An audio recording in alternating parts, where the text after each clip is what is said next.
Aquí estamos Luna y yo, como autores del libro. Muchas gracias por vuestra asistencia. Muchas gracias a Kiko por poner una vez más esta sala, este magnífico rincón, a nuestra disposición. Y en el día de hoy vamos a hacer la presentación de un libro que es especial. El libro, en primer lugar, hay que señalar que no es mío, entre comillas. Lo que hemos hecho mi esposa Lola y yo es el estudio introductorio. El libro tiene dos autoras que, aunque compartieron una época de su vida, pero que no tuvieron una relación estrecha entre ellas. Pero son dos autoras que han sido muy importantes en el ámbito de la teosofía. Pero antes de entrar de lleno en el libro, me gustaría compartir con vosotras y con vosotros el origen, el por qué surge la iniciativa de publicar este libro. La teosofía en Andalucía tuvo una significación, yo diría que bastante importante, en lo que fue el arranque del movimiento teosófico. El movimiento teosófico, ya a lo largo de este encuentro lo volveré a recalcar, se pone en marcha como sociedad el 17 de noviembre del año 1875. Tiene como fundadores fundamentales a personas como Blavatsky, Elena Blavatsky, al coronel Olcott, a Yat, y a partir de ahí la sociedad teosófica empieza a desarrollar su actividad y a España llega a finales del siglo XIX. No vamos a entrar en ello, pero debido a personas como Siffre, como Montoliu, la teosofía empieza a tener presencia en nuestro país y en concreto en el ámbito de Andalucía la primera organización dentro de la Sociedad Teosófica Española, la primera organización que se constituyó en Sevilla en el año 1911. Tuvo como nombre la rama Fraternidad y la persona que asumió el máximo liderazgo de aquel movimiento, no mucho después, fue secretario general y por tanto presidente de la Sociedad Teosófica Española. De hecho, cuando se organiza el primer Congreso Mundial de Teosofía, que estaba previsto para el año 1915, pero que con la Segunda Guerra Mundial hubo que aplazar cuando la Primera Guerra Mundial terminó. Ese Congreso Mundial se celebra en París y la representación española es encabezada por el representante de la rama Fraternidad sevillana, que es Manuel Briude. Y Manuel Briude organiza todo lo que es la presencia, las ponencias de lo que va a ser la presencia española en ese Congreso Mundial de Teosofía desde la Plaza de la Constitución sevillana. La Plaza de la Constitución es la actual Plaza Nueva aproximadamente, y es ahí donde con teósofos como Antonio Loso Vital y otros teósofos sevillanos se organiza esa presencia española en el primer Congreso Mundial de Teosofía. Saco este breve dato para poner de manifiesto que la teosofía aquí en Andalucía arraiga, no es el primer lugar, fue Barcelona, Madrid, pero no tarda en llegar aquí, y ya a partir de ahí se empiezan a constituir otras ramas. Por ejemplo, a la Fraternidad de Sevilla le siguió en 1919 la rama Zanoni, también en Sevilla, que puso en marcha una revista que tenía precisamente ese nombre, el nombre de Zanoni. Se pone en marcha en 1921 la rama de Morón de la Frontera, y a partir de ahí comienza a haber una actividad importante. Actividad importante que, como ocurrió en toda España, con la guerra civil se vino abajo. La inmensa mayoría de los teósofos de aquella época eran también masones y contra ellos se lleva a cabo una represalia muy fuerte. Manuel Briude, que era sin duda ninguna el máximo exponente de la teosofía andaluza, no obstante fallece antes de que se inicie la guerra civil, muere en el año 1932, nació en 1885 y muere en el año 1932, y con la guerra civil la teosofía queda como durmiente en España, o desaparece o queda como durmiente. Fue después ya en la transición democrática cuando una serie de personas vuelven otra vez a coger ese testigo, que nunca había desaparecido, pero que se había tenido que mantener en la clandestinidad. Y en Andalucía empieza a haber un grupo de estudios hace unos años en la ciudad de Málaga y en la ciudad de Sevilla, recogiendo aquel testigo de la rama Fraternidad, en el verano del año 2017, pues una serie de personas consideramos que ha llegado el momento de recoger aquel testigo. E hicimos una convocatoria pública, una convocatoria que además tuvo como sitio de llamamiento el Círculo Mercantil Industrial en la calle Sierpe, porque tenemos constancia de que la rama Fraternidad realizaba sus reuniones precisamente en la calle Sierpe. No tenemos constancia exacta de que en el propio Círculo Mercantil, pero es muy posible que fuera en el propio Círculo Mercantil.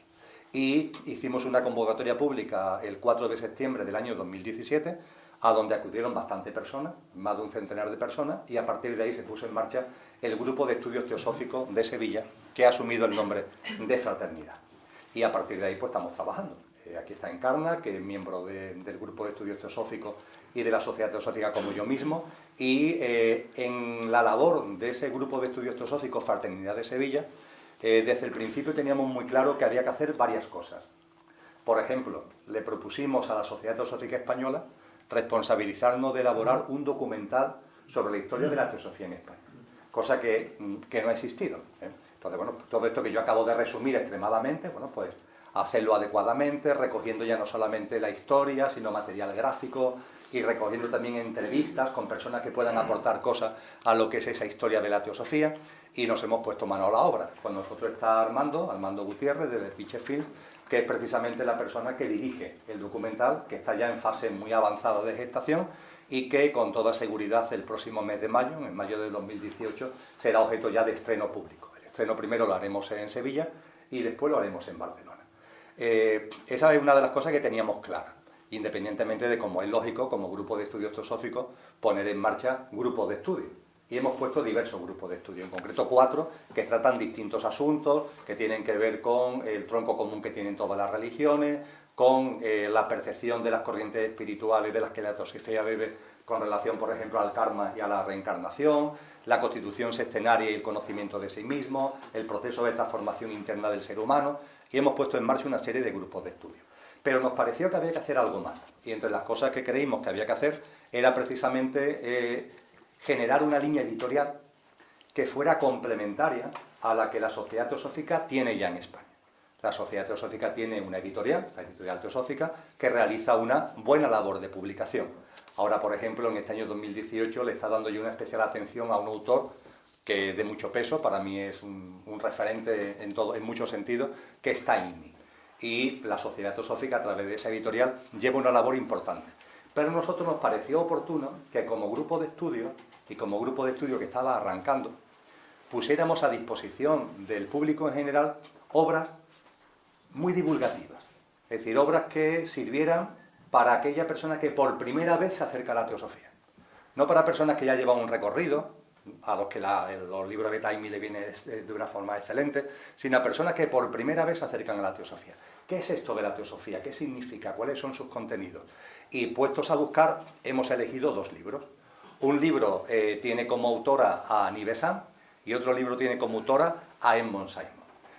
No ha sido algo buscado, pero creo que es algo a remarcar. Son 2 mujeres. El movimiento teosófico, desde finales del siglo XIX, la presencia femenina es fundamental. Fue fundamental la labor de Blavatsky, importantísima, y después de Blavatsky fue muy importante la labor de Annie Besant. Annie Besant, de hecho, presidió la Sociedad Teosófica desde el año 1907 hasta el año 1933. Podemos decir que la implantación mundial de la teosofía se lleva a cabo precisamente bajo esta presidencia de Annie Besant. Y Annie Besant escribió muchas obras. Una de ellas tiene como título Teosofía, es la que recogemos en la primera parte de este libro, y lo que hace Annie Besant en ese libro es abordar la teosofía desde distintos aspectos. Aspectos culturales, aspectos más filosóficos, aspectos más metafísicos, aspectos más espirituales, aspectos científicos, y de una forma sintética nos da esa aproximación a lo que la teosofía es y a lo que la teosofía representa, pero desde distintos prismas temáticos. Y la otra obra que se recoge en este libro es la obra de Edmond Simon. Edmond Simon para nosotros ha sido una sorpresa. Digo para nosotros en el sentido de las personas que hemos estado detrás de la publicación de este libro, porque el libro existía traducido al castellano, pero no estaba editado. Lo mismo que le ocurre al libro de Annie Besant, que es otro de los requisitos que vimos como necesarios. Libros divulgativos, pero que no estuvieran editados en España. Algunos de ellos están editados en América Latina, pero no en España. Y el libro de Edmond Simon es una auténtica joya, sin desmerecer el de Annie Besant, por supuesto. Pero quizás Annie Besant, como ha tenido tanto peso en el movimiento teosófico, uno espera mucho de ella, y se lo encuentra, desde luego. Pero Edmond Simon es mucho menos conocida. Pero Edmond Simon tuvo una cualidad que desplegó toda su vida, y es que fue una gran docente. Fue una maestra que ejerció la docencia en muchos ámbitos. De hecho, cuando nos pusimos a buscar elementos biográficos de Edmond Simon, primero nos sorprendió que la Wikipedia de teosofía, la Wikiteosofía que funciona a nivel mundial, no recogiera su nombre. Y lo segundo que nos sorprendió es que había una Edmond Simon que aparecía en muchas webs de la red, de internet, y en muchos idiomas además, con un libro editado en muchos idiomas, pero que era sobre un libro de introducción al inglés para institutos y para colegios. ¿Tendrá algo que ver esta Edmond Simon con la Edmond Simon del libro Curso Básico de Teosofía, que es el que nosotros queríamos publicar? Y bueno, finalmente, hablando con miembros de la Sociedad Teosófica, acudimos al archivo que la Sociedad Teosófica tiene en California, el archivo más antiguo, y efectivamente pudimos comprobar que Edmond Simon es la misma persona que editó un libro de introducción al inglés que se sigue utilizando hoy a nivel mundial y que fue una docente que utilizó esa vocación docente, entre otras cosas, para divulgar la teosofía, porque ella fue una gran teósofa. Y este curso básico de teosofía, yo diría que es, no exagero, el mejor libro a la hora de acercarse a la teosofía que nos podemos encontrar para aquella persona que por primera vez empieza a escuchar hablar de teosofía y que quiere encontrarse un texto donde todo quede bien sintetizado, todo quede bien compelido, y eso sí, un texto que lo que anima es, lógicamente, a seguir indagando cada uno, y lo que hace es abrir muchos campos de indagación para que ahora cada persona, de motu propio, vaya profundizando en aquello que considere oportuno. Pero es que en el libro del curso básico de Teosofía de Simon nos encontramos todo. Vamos a encontrarnos ese elemento de cosmogénesis, del origen de la existencia, el origen del cosmos, el juego de lo inmanifestado y de lo manifestado, pongamos por caso, o nos vamos a encontrar todo lo que tiene que ver con la antropogénesis, el origen del ser humano, el origen de la humanidad, las distintas humanidades que han ido desarrollándose en el proceso evolutivo de lo que hoy llamamos humanidad, o nos vamos a encontrar un capítulo excelente, ¿no?, que narra o que entra en el poder del pensamiento, pero no con los lugares comunes, ¿no?, que hoy aparecen en tantas obras, sino con mucho peso, con mucha trascendencia espiritual, entrando de lleno en los temas que yo creo que nuestra alma se está planteando preguntas y está buscando respuestas. Y es así como surge este libro. Y una vez que surge la idea del libro, pues faltaba un elemento clave: ¿quién lo edita? Y a la hora de la edición, pues la verdad pensamos que, y perdonar que lo diga por su nombre, que nuestro amigo Alberto, podría hablar de Adalid Ediciones, pero permitidme que hable de Alberto, porque la relación personal que tenemos fue así como se planteó. Yo no hablé con Adalid Ediciones, yo hablé con mi amigo Alberto, y mi amigo Alberto pues se puso a nuestra disposición. Y es eso lo que hace posible además que el libro tenga la edición tan magnífica que tiene. Es un libro muy bien editado, es un libro que Alberto le ha puesto un cariño enorme, el diseño, vamos, yo cuando me lo presentó no le daba crédito, ¿no?, porque qué bien, ¿no?, qué bien planteada la maqueta, qué bien planteada la edición, qué tonalidades tan excelentes, es que entra ganas de leerlo, ¿no?, cuando se tiene entre las manos, y eso se lo debemos sin ningún tipo de duda a Alberto. Y lo menos importante del libro es que a Lola y a mí se nos ocurrió la necesidad de hacer un estudio introductorio. Y nos pusimos manos a la obra. Nos pusimos a redactarlo, nunca se me olvidará, en un viaje de Madrid a Bilbao, en un Albia, en el Albia que va de Madrid a Bilbao, en el mes de octubre. Ahí nos pusimos a redactarlo. El viaje en Albia de Madrid a Bilbao es larguito, son casi 5 horas, y ahí nos pusimos a redactarlo. Y lo que inicialmente iba a ser un estudio introductorio de 4 o 5 páginas para decir esto que yo estoy diciendo aquí, pues poco a poco fue ganando peso. Y finalmente sale un estudio de casi 40 páginas, donde hemos intentado hablar de lo que es la teosofía, hablar de lo que es la sociedad teosófica y hacer una especie de desgrane de los principios fundamentales que están detrás de lo que hoy se llama teosofía. Y eso es lo que hemos hecho en el estudio introductorio. Y yo, para terminar esta presentación del libro, me gustaría leer 2 cosas. Me gustaría leer, sacado del estudio introductorio, unas palabras, no muchas, unos párrafos, no muchos, con relación a lo que es la teosofía. Y otros párrafos, no mucho, con relación a lo que es la sociedad teosófica, entendiendo desde luego que son cosas distintas.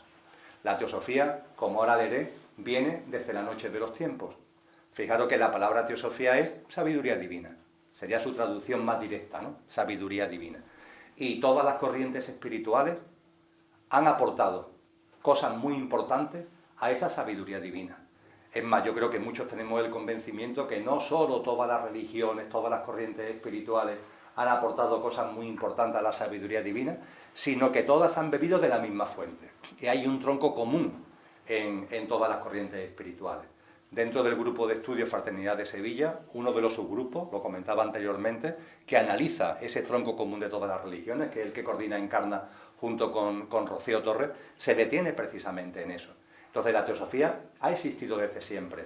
Los instructores espirituales, desde Buda a Cristo Jesús y a cualquier otro que tengamos en la cabeza, han sido teósofos, aunque no se hayan denominado así, porque han hecho aportaciones muy importantes a esa configuración de la sabiduría divina.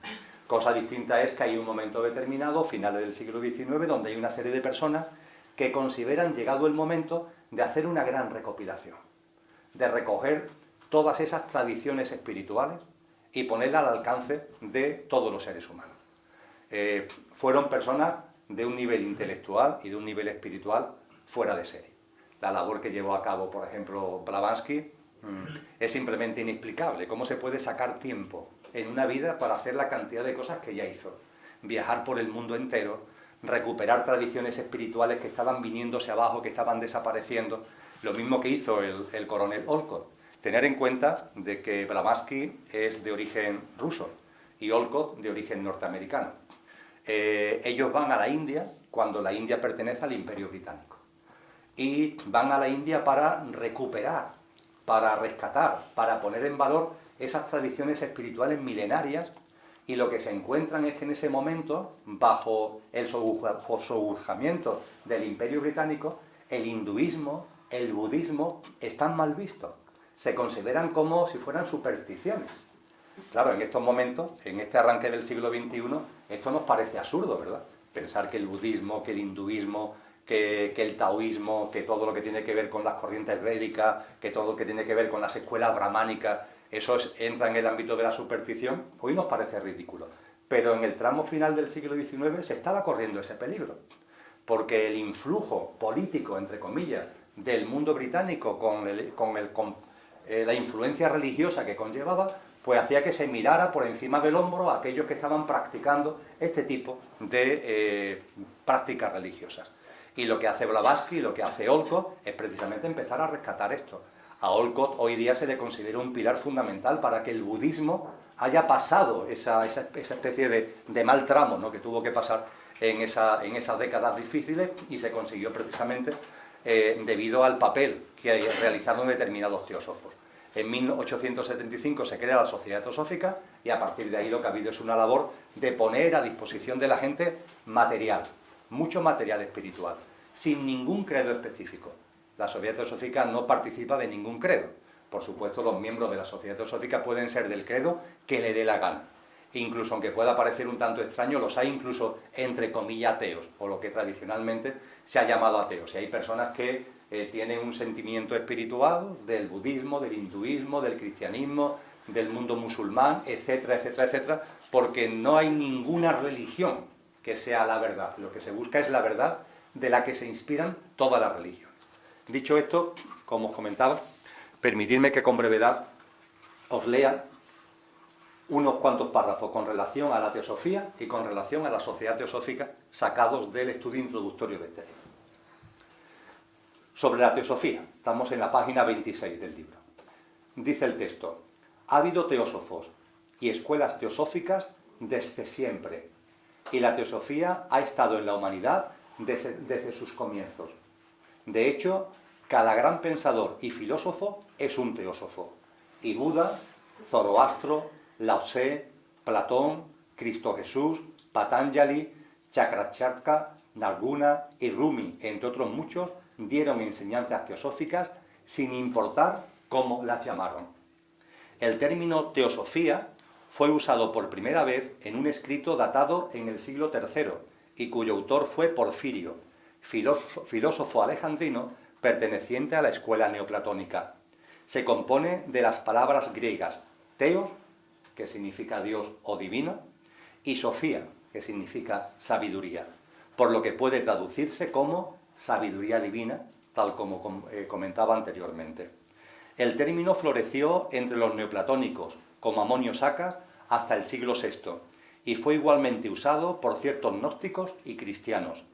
Posteriormente, diversos movimientos y personas centrados en lo espiritual adoptaron también para sí el calificativo de teósofos o teosofistas, Por ejemplo, Meister en el siglo XIV, un grupo de filósofos renacentistas como Paracelso en el siglo XVI, Robert Fluch, Thomas Baumann y Jacob Bohm en el siglo XVII, y Emmanuel Swedenborg y Karl von Scharthausen en el siglo XVIII.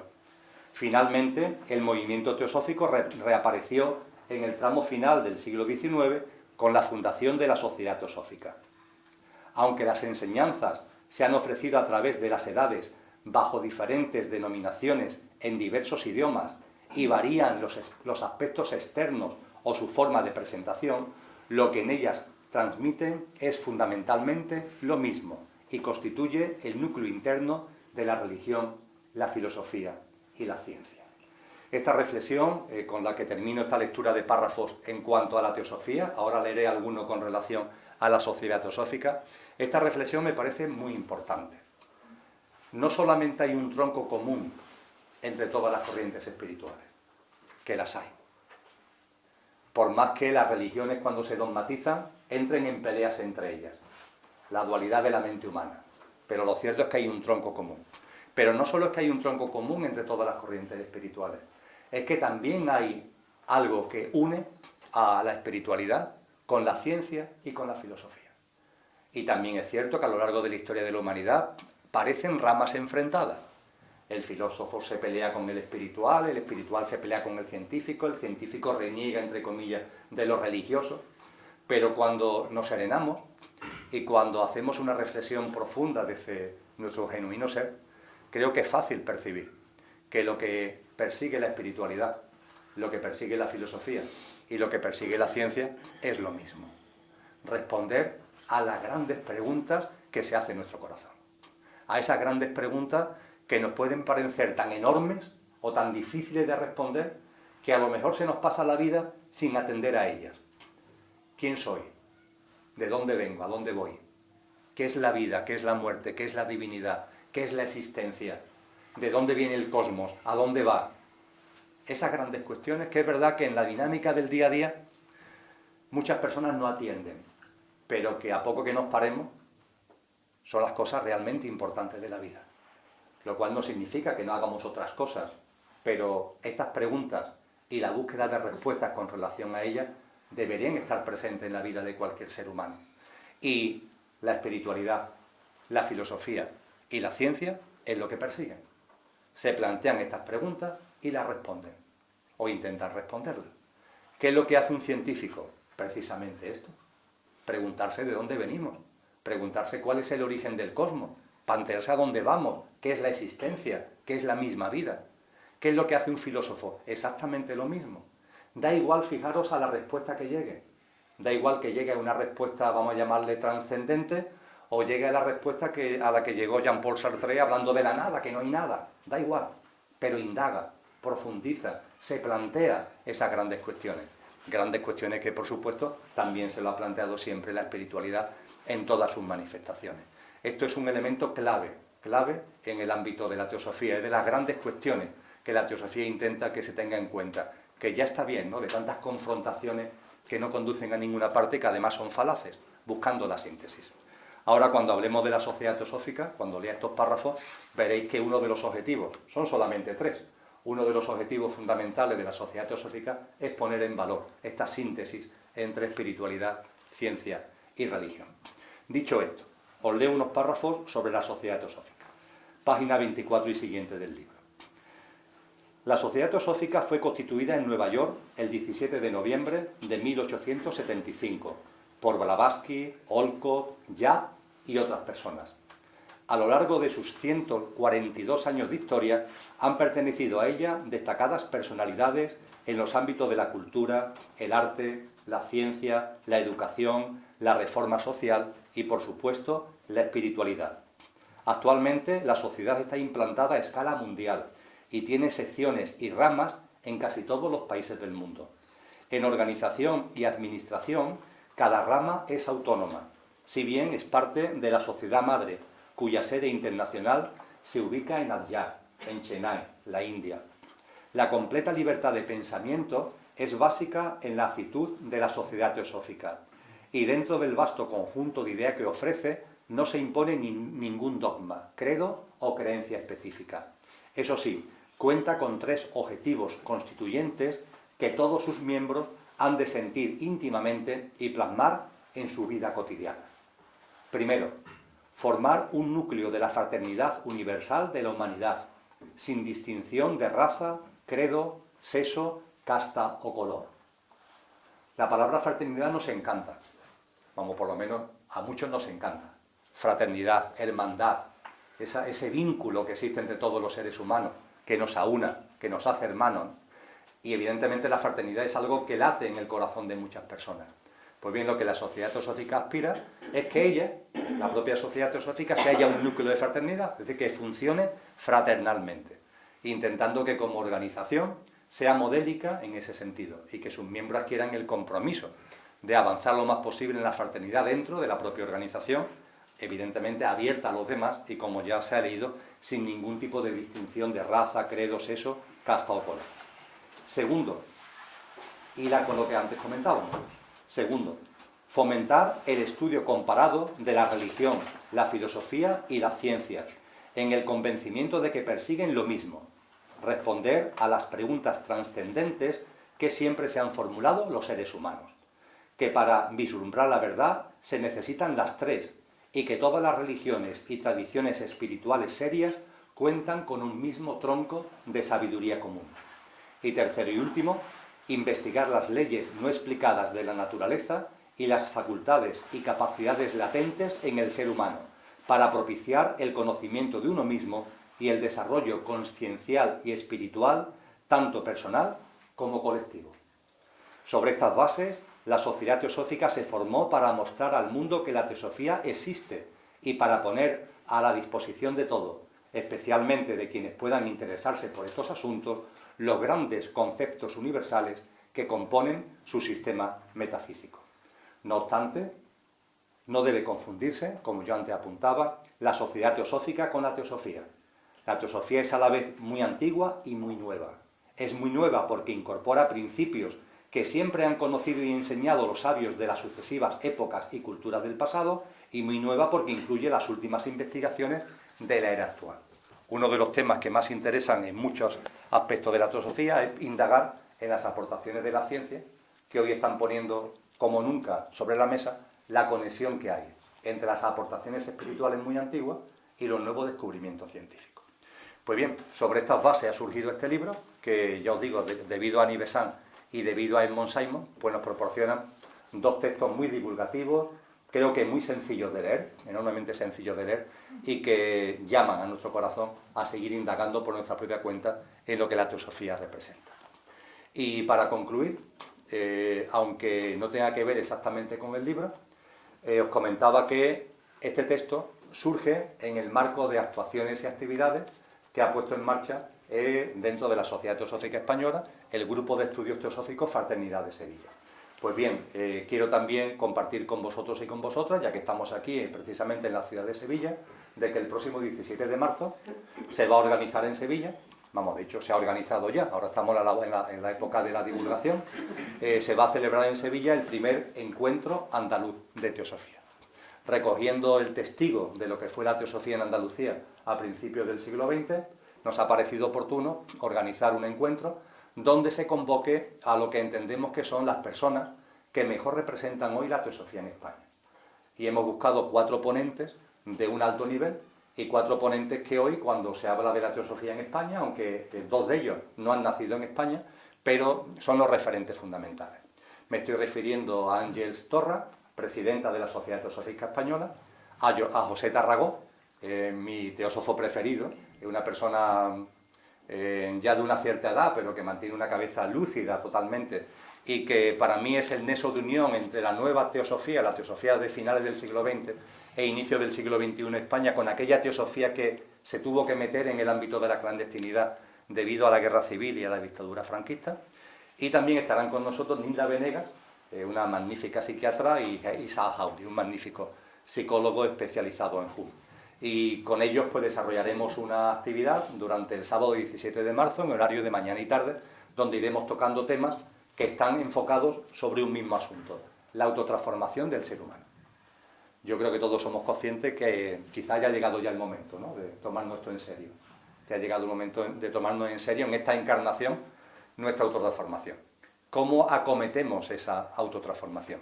Pues en el encuentro del 17 de marzo lo que vamos a intentar, debido a las aportaciones de esta gente y a los coloquios, porque en el programa va a haber coloquios con ellos, en el coloquio que vaya surgiendo en el encuentro, es dar algunas pistas o llegar a algunas conclusiones, o por lo menos dibujar una especie de mapa de por dónde puede ir esa línea de autotransformación del ser humano, al hilo no de lo que se le ocurra a uno o a otro, sino al hilo de lo que las corrientes espirituales serias y las tradiciones espirituales más importantes a lo largo de la historia de la humanidad han ido poniendo de manifiesto. Así que esperamos que ese encuentro de teosofía sea un momento en el que muchas personas podamos encontrarnos, reencontrarnos y compartir verdades profundas que nos ayuden a avanzar en nuestro proceso de autotransformación. Y a partir de aquí, si queréis, pues abrimos un coloquio en la medida en que consideréis oportuno. Venga, Rafael, te veo ahí dispuesto. Bueno, pues es para nosotros un honor pues que nos haya invitado Kiko al programa Diálogo 7 para poderte hacer algunas preguntas junto al público que asiste aquí a esta presentación. Así que muchísimas gracias. Y también al público por dejarnos comenzar con la primera pregunta. Como nos gusta a nosotros un poco conectar lo personal, sé que a ti te gusta menos, pero lo personal con el trabajo que tú estás haciendo, ¿no? Y nos hemos preguntado, porque ya te venimos siguiendo desde hace años, ¿qué te ha llevado a ti, Emilio Garrillo, a esta iniciativa, involucrarte de esta manera con la teosofía, con este grupo de teosofía? ¿Qué es lo que te ha invitado a ti? Porque quizás el público, las personas tienen esa curiosidad, al menos nosotros la tenemos. Muy bien, pues dame el micrófono y así no estropeamos la grabación. Muchas gracias, Rafael. Bien, yo sé que es una pregunta que me hacen últimamente mucho, Rafael, y que respondo de corazón, no hay ningún tipo de problema. Aunque también os confieso que me genera una cierta incomodidad hablar en términos personales. Confieso que cada vez me genera más incomodidad hablar en términos personales, cada vez más. Pero también entiendo, ¿no?, lo que tú me planteas. Es cierto que yo comencé a compartir temas concienciales y espirituales hace ya años, y puede haber personas que se preguntan, bueno, ¿y por qué ahora Emilio pertenece a la Sociedad Teosófica? ¿Por qué habla de teosofía? ¿Qué es lo que le ha llevado a entrar en ese movimiento? Bien, yo diría que lo primero a aclarar es que lo que ha sido mi modestísima trayectoria compartiendo lo que tiene que ver con la espiritualidad y la conciencia siempre ha estado presidida, yo diría que por la humildad. Es decir, siempre me ha generado arista todo lo que tenía que ver con la figura de los maestros. Es decir, tanta gente que hoy día pues se le da de mucho y que antes que nos demos cuenta pues inventan un método, se inventan un procedimiento, te lanzan una marca de no sé qué, ¿no? Yo siempre he barruntado de que las grandes verdades están ya escritas. Pero lo he barruntado, desde siempre lo he barruntado. Y me ha llamado un poco la atención cuando me he encontrado algunas personas que manifestaban algo como si fuera un invento de ellas, ¿no? Desde el mayor respeto, por supuesto desde el mayor respeto, pero siempre he sentido ahí algún tipo de arista. Segunda reflexión, lo que he hecho durante muchos años es compartir experiencias propias. Experiencias que además, en la medida en que la compartía, veía que casaba con las experiencias que también estaban viviendo otras personas. Y también he barruntado que detrás de mis experiencias y detrás de las experiencias de otras personas tenía que haber algo. Que no podían ser como destellos que surgen así por casualidad, sino que tenía que haber algo de más trasfondo. Bien, en ese discurrir fueron pasando los años. Yo creo que tengo el don de la comunicación, lo he practicado al servicio de lo que ha sido mi experiencia espiritual y conciencial, y hubo un momento determinado, concretamente en febrero del año 2016, en donde una amiga de Granada, he estado con ella este fin de semana, porque hemos compartido allí una charla en la ciudad de Granada, en el Palacio de Congreso, Carmen Gámez, me llama y me dice, mira Emilio, hay una persona aquí en Granada que es amigo, su nombre es Sad, que, aunque no te sigue, pero tiene alguna referencia tuya a través de lo que yo le cuento, y me dice que ha tenido un sueño en el que tú apareces.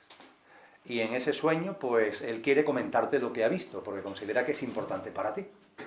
Bueno, pues, Carmen, dale mi número de teléfono, que me llame y hablamos, vamos, faltaría más. Entonces Sad, el hombre, tiene la amabilidad de llamarme y me dice, mira, Emilio, yo lo mismo, no te conozco personalmente, tampoco te sigo mucho, alguna referencia a través de Carmen Gámez, y lo que te puedo decir es que he tenido un sueño en donde tú apareces en una especie de sombra, como andando en una bruma, y los que son mis maestros espirituales, me dice Sad, me dicen que te transmita que como estás compartiendo tanto y estás llegando a tanta gente, que tienes que ser consciente que estás asumiendo mucha responsabilidad y que tienes que darle más fundamento a lo que estás compartiendo. Bueno, ante esto que me comenta Sad, yo os digo que yo nunca he tenido, creo, puede ser que sí, que a veces sí, pero yo creo que nunca he tenido el ego subido, por lo menos en esta encarnación, y lo acepto de corazón y le digo, mira Sad, a tu disposición, ¿tú qué crees que tengo que hacer para buscar esos fundamentos, ¿no? Entonces Sad me dice que él tiene una escuela de silencio en Alpujarra, que por cierto es una maravilla, y me invita a ir allí, para con él, en coloquio, en diálogo, avanzar en estos fundamentos. Yo a Sad le digo la verdad, digo, mira, estoy encantado, pero yo tengo una actividad laboral, tengo una familia, tengo una agenda de actividades por toda España, y escaparme, entre comillas, de Alpujarra a mí me encantaría, pero yo veo la agenda de estos meses y yo no veo muchas posibilidades, ¿no? Bueno, pues me dice, hombre, a ver si lo podemos intentar. La verdad es que los dos hicimos lo que pudimos, pero aquello no terminó de fraguar. No ni mucho menos por responsabilidad de Sad, por mi responsabilidad, que aunque quería, me encontraba que no podía en el formato que Sad me estaba diciendo. Bien, pasan los meses.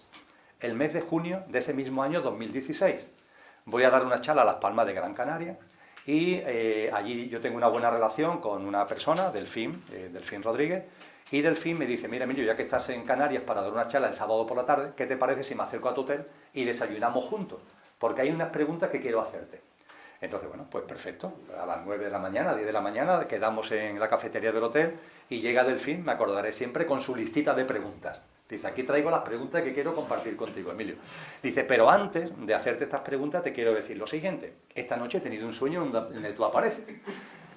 Delfín es una persona muy sensible, ¿no? Una persona con mucha capacidad de percepción. Y me dice, te he visto en una especie de bruma y los que son mis maestros me han dicho que estás asumiendo mucha responsabilidad porque estás llegando a mucha gente y que necesitas más fundamentos. Digo, mira Delfín, esto me suena, esto mismo me ha pasado en febrero. ¿Tú sabes cómo adquirir estos fundamentos? Dice, ¿yo qué voy a saber si yo vengo a preguntarte? Yo lo que puedo es compartir contigo lo que he visto en este sueño. Y digo, bueno, pues estamos aviados aquí, vamos, como decimos en Andalucía, estamos aviados. Entonces yo, allí, imaginaros ese verano, el mes de julio, el mes de agosto, bueno, ya miraba al universo, a los maestros que pueden andar por ahí. Oye, yo estoy aquí, ya me lo habéis dicho 2 veces, pero me estáis quedando como con el caramelo en la boca. Sí, necesito más fundamentos, pero ¿cómo consigo esos fundamentos? Yo estoy a vuestra disposición. Decidme cómo. Silencio. Ni en meditación, siempre el verano es más tranquilo porque uno coge vacaciones, más tiempo de silencio, nada, ahí no aparece nada. Y mira por dónde, a principios de septiembre, conecta conmigo una persona a la que hacía muchísimos años que no veía. Habíamos tenido una bonita relación de amor, hacía muchísimos años, pero eso había quedado ya totalmente olvidado en la historia. Y esta persona, que es Lola Rumi, pues por una serie de circunstancias, ahí no voy a entrar porque son ya temas ya muy personales, por una serie de circunstancias, contacta conmigo. Y ella lo que tiene es necesidad de conocer dónde estamos, por la charla de una amiga que va a venir, que es el Rincón de Kiko. Entonces quedamos en la puerta del Rincón de Kiko, después de un montón de años sin vernos, el día 7 de septiembre del año 2016, en el bar Levíes, que está aquí en la misma puerta del Rincón de Kiko. Entonces, en la conversación que tenemos antes de venir aquí, para que ella conociera a Kiko, conociera el sitio y ver cómo lo que ella quería organizar para una amiga aquí se puede plasmar, en esa conversación hay un momento determinado que me dice Lola, yo Emilio, la verdad es que no te he seguido mucho en estos años. Me llegan cosas de tus vídeos, me llegan cosas de tus libros, pero la verdad es que no he prestado demasiada atención. Dice, pero eso sí, en lo que he prestado atención y alguna cosa que he leído y alguna cosa que te he oído, de corazón, y en la amistad que tenemos de hace tantísimos años, aunque haga también mucho tiempo que no nos veamos, te quiero decir que yo creo que a ti te faltan fundamentos. Ella no me habló de ningún sueño, sino que me lo dijo directamente. Te faltan fundamentos. Y claro, cuando utiliza el término fundamento, a mí me hace tilín algo, claro, fundamentos, la tercera vez ya, la tercera vez. Y le pregunto, Lola, ¿y tú sabes esos fundamentos cómo se pueden adquirir? Y por fin hay alguien que me dice, claro que lo sé, perfectamente, y estoy a tu disposición para que los encuentre. A partir de ahí Lola me empieza a abrir un mundo maravilloso, que es el mundo de la teosofía, tal como se ha leído en la introducción del libro. No como un credo, no como un sistema cerrado, sino como algo amplísimo que intenta recoger, poner a disposición de todos los seres humanos lo que las distintas tradiciones espirituales a su vez han puesto a nuestra disposición. Y yo he sido un privilegiado, porque Lola es un encanto en muchos sentidos, y desde luego desde el punto de vista espiritual y desde el punto de vista intelectual. Y yo he vivido, Rafael, la experiencia de entrar, metafóricamente hablando, en una gran biblioteca, que es la biblioteca de la sabiduría divina, todo lo que se ha aportado desde la noche de los tiempos, pero hacerlo con un buen guía, que ha sido su mano, que ha sido la guía de Lola, y debido a ella pues era todo mucho más fácil, porque cuando en lo que yo estaba compartiendo yo le preguntaba a Lola, ¿y de este tema dónde puedo encontrar algo serio que hable sobre esto? ¿Dónde puedo encontrar algo serio que trate esto? Ella me dice, mira, pues este libro por aquí, este libro por allí, este texto, los sutras de no sé qué. Claro, un auténtico, vamos, un privilegio, ¿no? Y así ha sido, Rafael, como poco a poco he ido entrando en el ámbito teosófico, y 8 o 9 meses después, el 20 de abril del año 2017, en una reunión que tuve en Barcelona con la secretaria general de la Sociedad Teosófica, con Ángel Torra y con José Tarragó, pues le planteé el entrar en la Sociedad Teosófica. Y lo que me encontré fue pues los brazos abiertos, ¿no? A lo mejor yo podía tener mi mente concreta, ¿no? Que ahí está, podía tener algún recelo de decir, con la cantidad de gente que yo muevo, puede ser que la Sociedad Teosófica, que en su configuración cualitativa es muy importante, pero en su configuración numérica no son demasiada gente. Una persona que tiene capacidad de convocar a miles por toda España, la Sociedad Teosófica puede verlo como una amenaza frente a los poquitos que constituyen la Sociedad Teosófica. Pero que va, lo que me encontré fue gente maravillosa, gente que me abrieron los brazos y bueno, pues estoy muy a gusto, y a partir de ahí, pues lo que estamos aquí moviendo en Sevilla, la verdad es que está siendo muy bello, porque la respuesta que hemos encontrado en Sevilla a las propuestas que estamos haciendo es una respuesta sensacional. Muchas gracias. Muchas gracias a ti.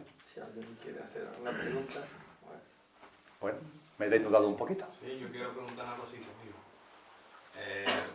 A ver qué opinión te merece a ti el tema este de Krishnamurti,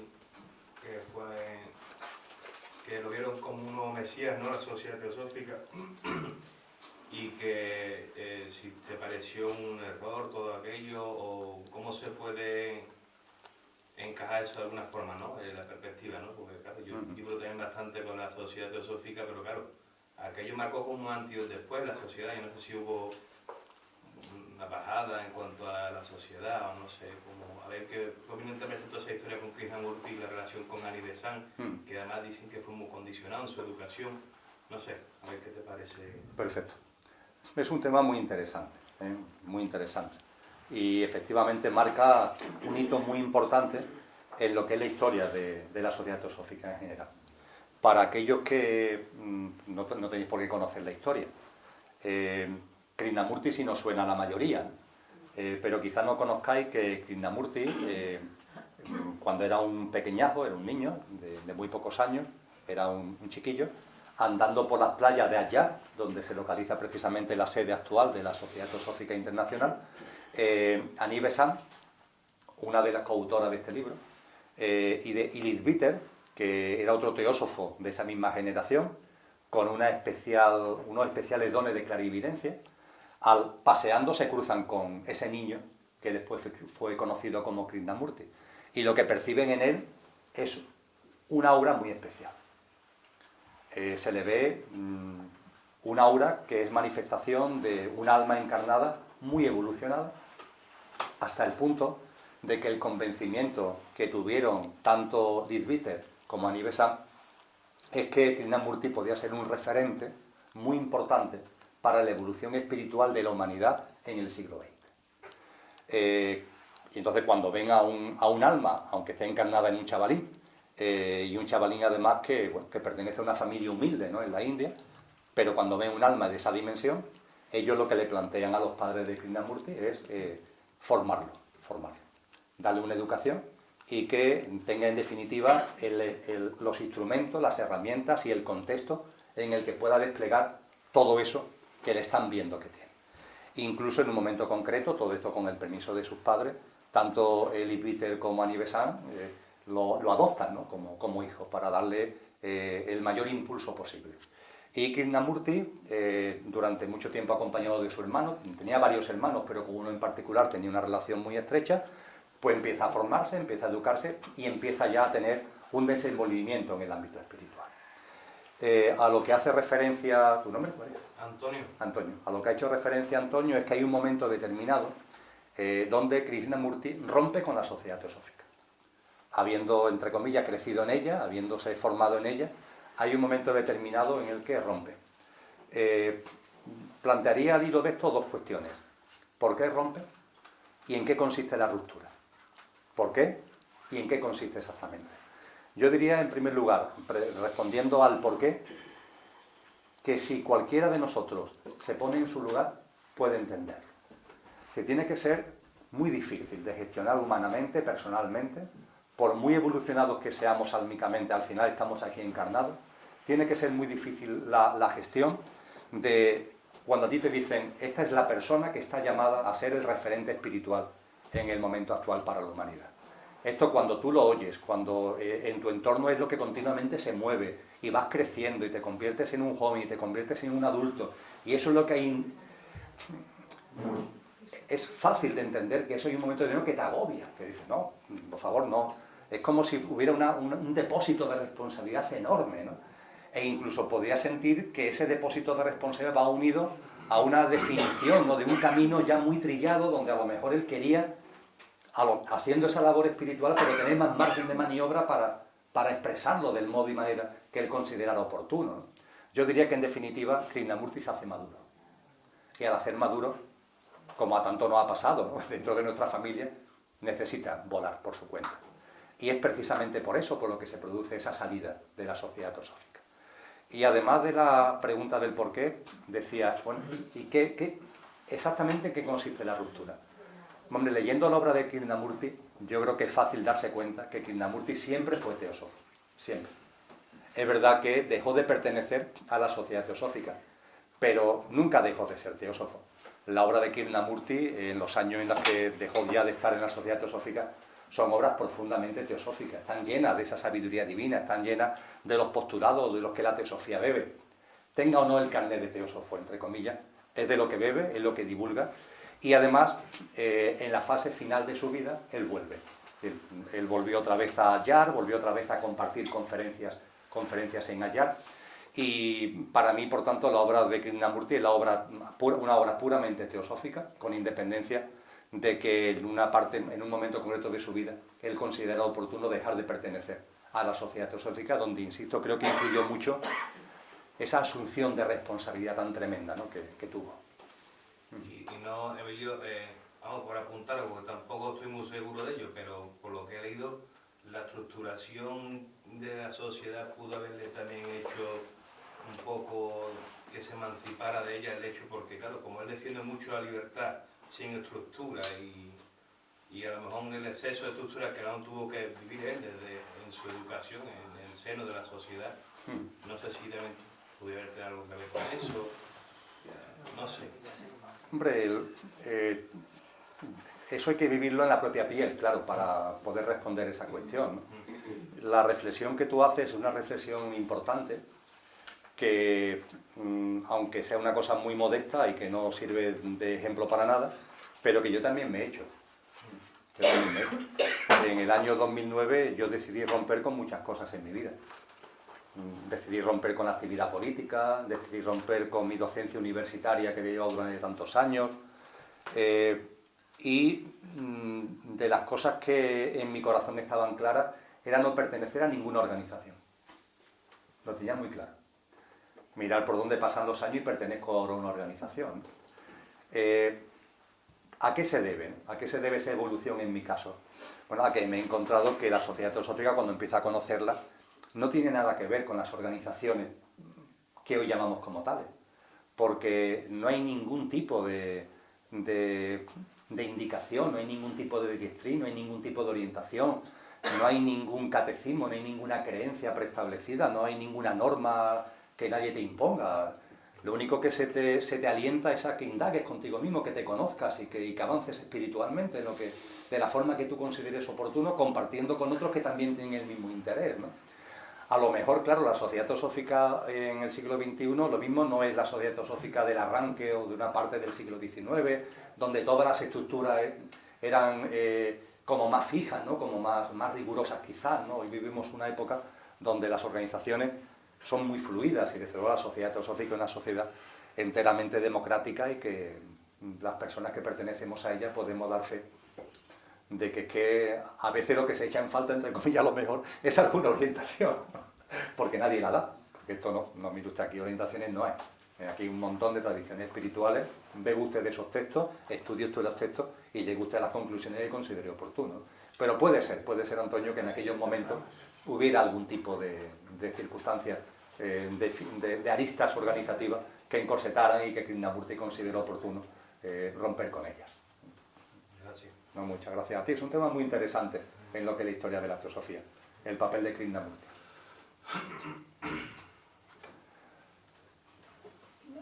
Pregunta, Rudolf Steiner también bebe de la teosofía y también tiene su propia trayectoria. Efectivamente. Efectivamente. Quizás sea que Emilio Carrillo necesita los fundamentos para tener su propia trayectoria. Pues me vais a obligar a desnudarme mucho aquí, vamos a ver, Krishnamurti es una figura muy importante en la historia de la teosofía. Le agradezco mucho a Antonio que la haya sacado a colación. Y Steiner es una figura muy importante en la historia de la teosofía. ¿Tu nombre cuál es? Ana María. Ana María. Y te agradezco mucho que lo saques a colación. Steiner fue ni más ni menos que presidente de la Sociedad Teosófica en Alemania, que sigue siendo una organización importante y en la época de Steiner era muy importante. Hay un momento concreto en el que Steiner da un paso más allá. Se desliga de lo que es la Sociedad Teosófica, con su sede en Allá, y pone en marcha su propio movimiento teosófico, la antroposofía. La antroposofía es enteramente teosófica, absolutamente. Y es verdad que organizativamente se desliga de lo que es la Sociedad Teosófica como tal. Podemos plantearnos la misma pregunta que con Krishnamurti. ¿Por qué? ¿Y qué significa exactamente ese empezar a caminar por otro lado, ¿no? En el caso de Steiner, por la información que tengo, y la información que tengo puede ser relativa, por la información que tengo, ahí sí se da más lo que Antonio apuntaba. Es decir, ahí hay más problemas de índole interna de la organización, que es lo que lleva a Steiner a seguir un camino distinto. Lo que en Krishnamurti pudo influir, pero yo creo que está en un segundo nivel, en el caso de Steiner pudo tener mucho más peso. Y él considera oportuno empezar a andar por su propia cuenta, por su propio camino. Y andando por su propio camino, con el mayor respeto a su obra, diríamos que tuvo grandes aciertos y a lo mejor en otros no acertó tanto, ¿no? Desde luego la labor de Steiner fue fundamental a la hora de llevar la teosofía, a través de la antroposofía, a cuestiones prácticas que son muy importantes. Yo creo que es la gran aportación de Steiner y desde luego yo creo que es extremadamente conocido y reconocido la aportación de la antroposofía y de Steiner en el ámbito de la educación. La educación no sería hoy, vamos, en el siglo XXI la percepción de la educación que se tiene a nivel mundial no sería la misma si Steiner y la antroposofía no hubieran hecho las aportaciones que hicieron. Montessori y Steiner han sido pilares básicos, ¿no?, para que se abrieran una nueva percepción de lo que es la educación y que hoy en muchos lugares del mundo, cuando se habla de educación, no estemos hablando del formateo, que es lo que muchos sistemas educativos han ido finalmente configurando, sino que estemos hablando de una educación al servicio de la persona y que lo que persigue no es que la gente sea como otros quieren que sean, sino poner instrumentos al servicio de la gente, al servicio de los jóvenes y al servicio de los niños y de los adolescentes, para que sean lo que realmente son, para que plasmen en su vida lo que realmente son, con sus capacidades, con sus dones, con sus talentos. Y ahí la labor de Steiner fue muy importante. Cuando, Ana María, tú me planteas ahora en mi ámbito, en lo que a mí afecta, claro, lo que puede pasar con el transcurso del tiempo, hablar de ello es una idiotez. Ya todos tenemos una trayectoria como para saber que lo importante es vivir el aquí y ahora, porque lo que pueda pasar en lo que llamamos futuro, pues vete a saber. Pero mirándome a mí mismo, no veo nada que tenga que ver con eso. Yo en estos momentos, y creo que eso es un tema que ya está instalado en mi vida, no me veo como organizador de nada, no me veo como motivador de ningún movimiento nuevo. Yo cada vez tengo más claro que mi pequeño grano de arena, en el contexto de la espiritualidad, en esta época crucial de la humanidad, todas lo son, pero ahora tenemos una singularidad que no se nos puede pasar desapercibido, y es que somos muchísimas almas encarnadas. Esa es la gran diferencia. Y eso tiene un significado profundo.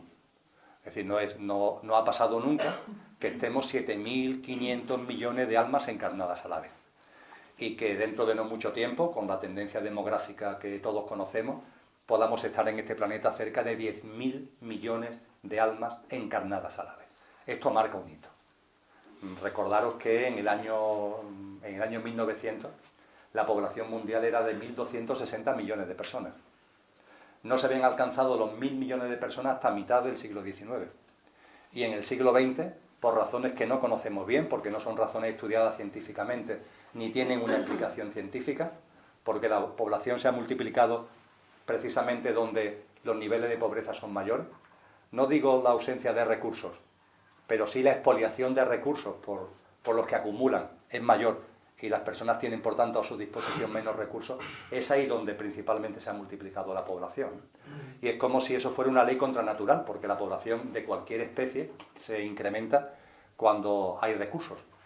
A un grupo de ratones le quitamos la comida y dejan de reproducirse, le damos comida y se reproducen con mucha más velocidad. Sin embargo, la humanidad en el siglo XX ha acometido una reproducción inmensa y donde los niveles de pobreza son más fuertes. Es como para decir, como para que veamos que la razón no va por ahí, no es una razón que pueda tener una explicación científica. Lo cierto es que cerramos el siglo XX con más de 6.000 millones de personas, lo iniciamos con poco más de 1.000 y lo cerramos con más de 6.000, 6.068 en datos de Naciones Unidas, y actualmente estamos ya en 7.500 millones. Y como decía, las proyecciones demográficas ponen de manifiesto que en no mucho tiempo estaremos ya rondando los 10.000. Y la gran pregunta que yo me hago y que os hago es, ¿por qué? ¿Por qué estamos todos aquí ahora? ¿Por qué? ¿Por qué almas que en los comercios se habla de rotación de los productos, ¿no?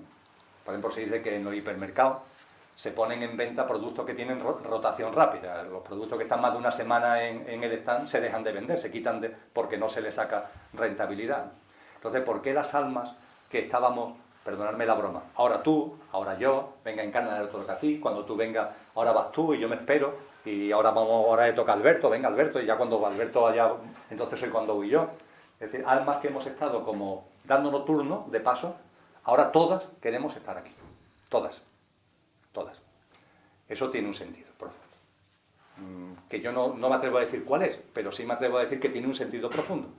Y que hace que este sea un momento especial, significativo en la evolución espiritual de la humanidad.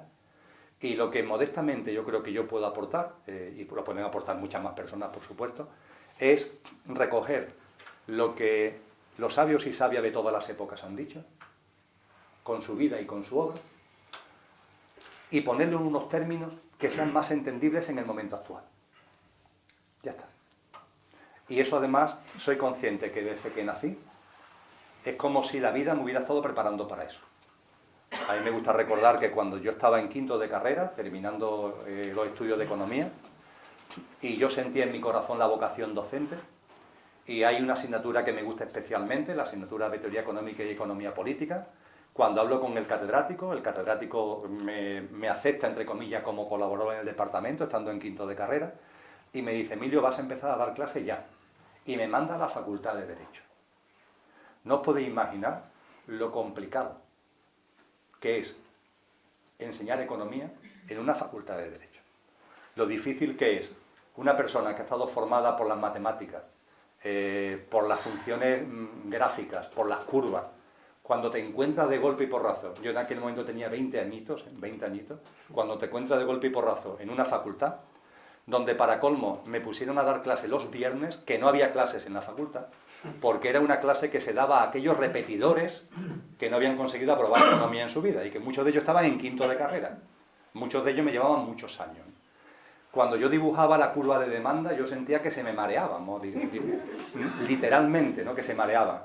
Y cuando intentaba explicar una función matemática para explicar lo que es la ley de la oferta, pongamos por caso, eso era no como chino, era mucho más que chino, eso era un lenguaje críptico extraterrestre, ¿no? A la hora de... Entonces me empecé a encontrar que ese tipo de instrumentos, que para mí eran los normales, allí no servían absolutamente de nada. Y aquello fue un reajuste mental tremendo, ¿no? Vamos a buscar instrumentos de llegar a la gente para que entiendan el fondo, pero utilizando una dialéctica, utilizando una dinámica, utilizando una terminología y utilizando una herramienta que no son a los que yo estoy acostumbrado. Bueno, pues yo mi modesto grano de arena consiste en eso. Voy a recoger desde mi corazón, con la ayuda de otros amigos y amigas, con la ayuda ahora de Lola, con la ayuda de las personas que están en el ámbito de la teosofía, voy a aprender, voy a leer, voy a estudiar, voy a indagar en lo que tantos maestros y maestras, tantos sabios y sabias insignes han aportado a lo largo de la historia de la humanidad, y de una forma modesta voy a expresarlo en términos que sean más entendibles para mis amigos y amigas y para mis hermanos del momento actual. Me veo mucho más allá, Ana María, que ningún tipo de movimiento que se me ocurra a mí montar, porque ya lo decía antes, yo creo que todo está inventado, que todo está inventado, y que lo que tenemos que hacer es poner nuestro granito de arena para que nos demos cuenta que todo está inventado. En la New Age, en la denominada Nueva Era, hay quizá una demasiada tentación, ¿no? del negocio, a veces el negocio, montando algunos chiringuitos, ¿no? No fue el caso de Steiner, que lo hizo de corazón, y hizo una gran labor en muchos campos. Gracias a ti. Yo quisiera pues felicitarte por tu valentía y tu claridad hoy a la hora de exponerte en público. Siento si te he podido de alguna manera abrir una pequeña brecha en tu personalidad o en tu comunicación. Pero creo que es de gran valor en este momento del siglo XXI el ser capaz de ponerte en red y conectarte con otras personas. Así que te quiero felicitar porque hemos tenido algunas dialécticas en Radiópolis, en las 4 estaciones, y yo te demandaba esto que estás haciendo ahora, que dieras el paso y te conectaras con la sociedad. Porque es verdad que está muy de moda el individualismo, y el despreciar a las organizaciones, nos dedicamos mucho tiempo a criticarlas, pero yo creo que es parte del consumismo y de las modas, ¿no? Que nos imponen el decir que todo es muy malo menos nosotros mismos, ¿no? Para que nuestro ego crezca y así tenernos divididos a todos y divididos. Entonces creo que en este momento, en el siglo XXI, todos hablamos de redes, pero hay que pasar de las redes electrónicas a las redes humanas. Y yo creo que habéis dado un paso muy interesante y que yo mismo estoy sintiendo, y me estoy acercando mucho a vosotros, ¿no? Porque creo que es verdad, y te quería preguntar, de esos fundamentos en los que tú escribes en la introducción, ¿nos podrías decir hoy cuál sientes tú en el aquí y ahora que podría aportar la teosofía? Porque yo creo que hay que quitarnos un poco los ismos. En ese sentido me encanta la teosofía porque no habla de ningún ismo, no defiende ningún ismo, y yo creo que eso sí se ha quedado antiguo. Las ideologías, las viejas ideologías. En cambio, en la reflexión abierta que por lo menos se desvela detrás de vuestras palabras, anima mucho a participar, porque no hay ningún dogma, solo son 3 principios muy sencillos que yo creo que lo podemos compartir todos los seres humanos con conciencia, ¿no? Especialmente el de la fraternidad, se me encanta, ¿no?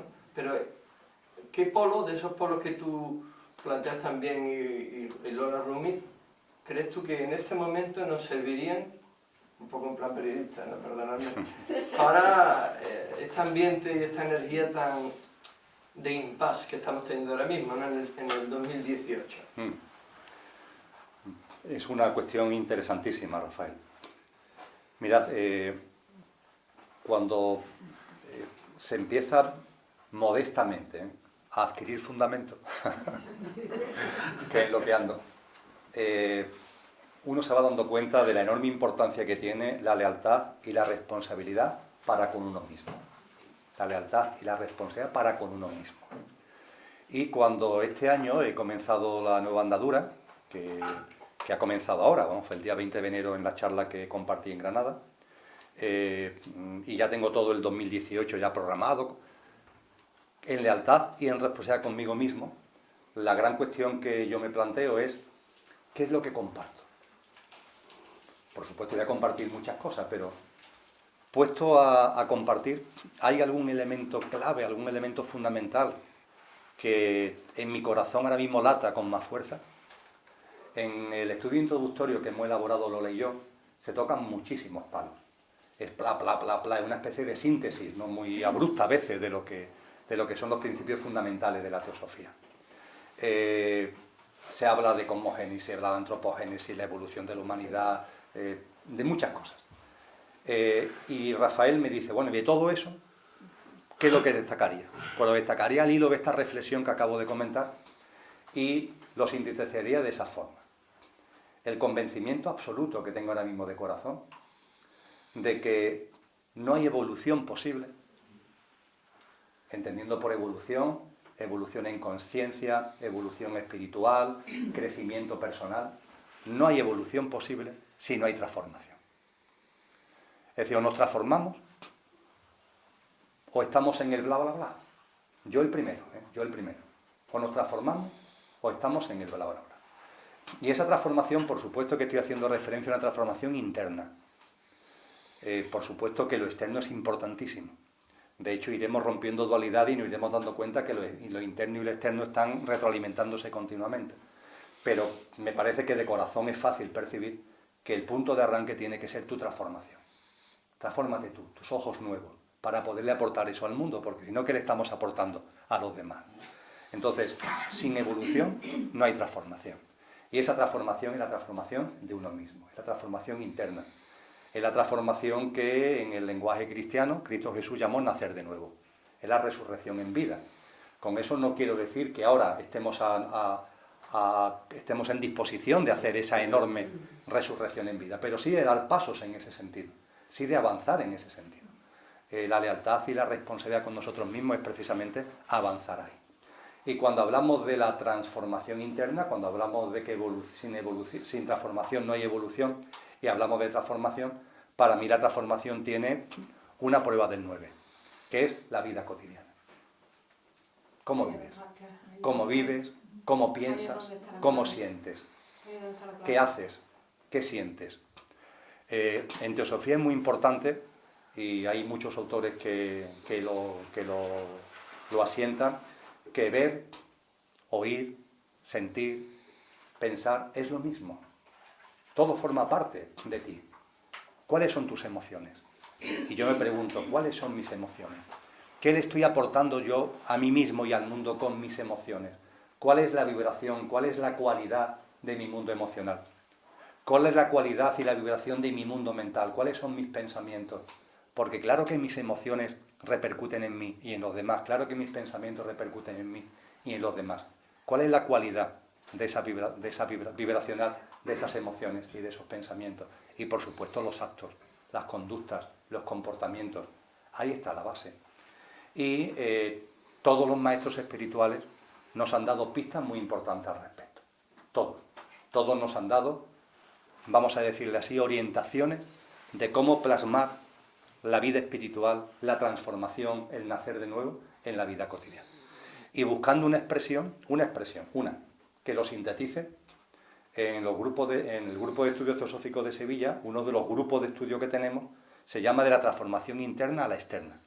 Y sigue un libro de una teósofa llamada Joy Mills, que murió recientemente, murió en el año 2015.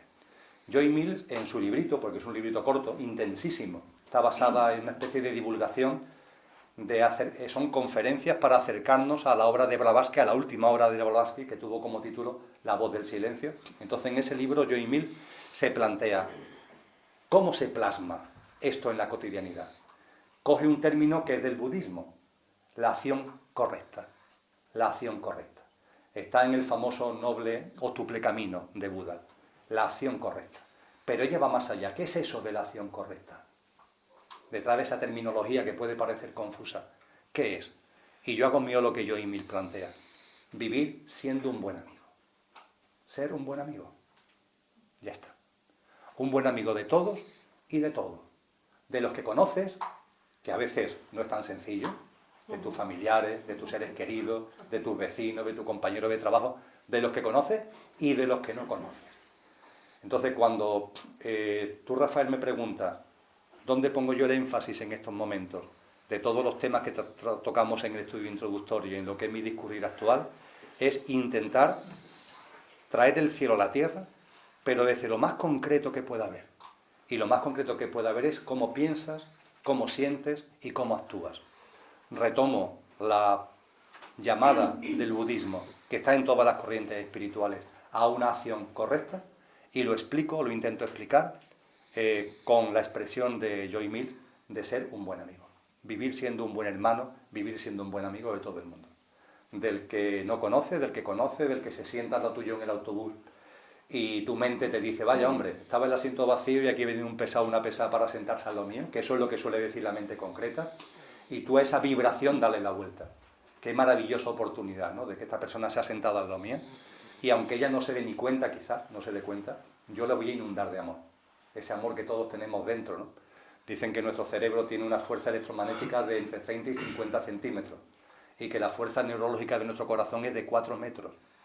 Imaginar lo que podemos hacer con la persona que tenemos codo con codo sentado en un autobús. Podemos percibirla, podemos sentirla. Desde el amor, no desde el enjuiciamiento, desde el amor. Y podemos inundarla de amor.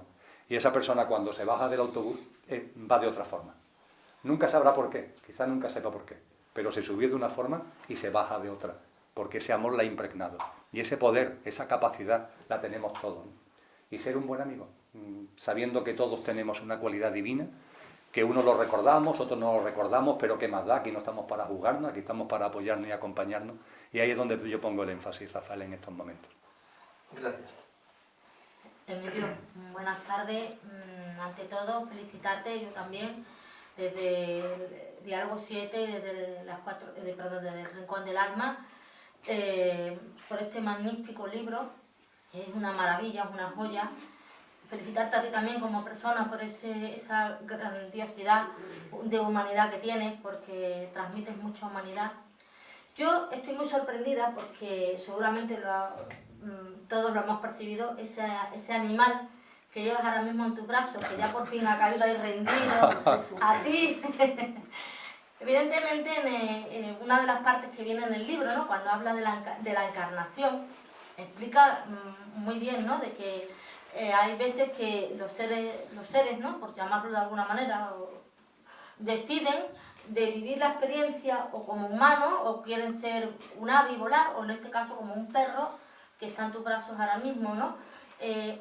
Me gusta mucho porque desmitifica mucho el tema del karma, que todo el mundo entre comillas habla, porque el karma, y explica muy bien realmente que lo que aquí importa es la transformación del ser humano a través de la reencarnación.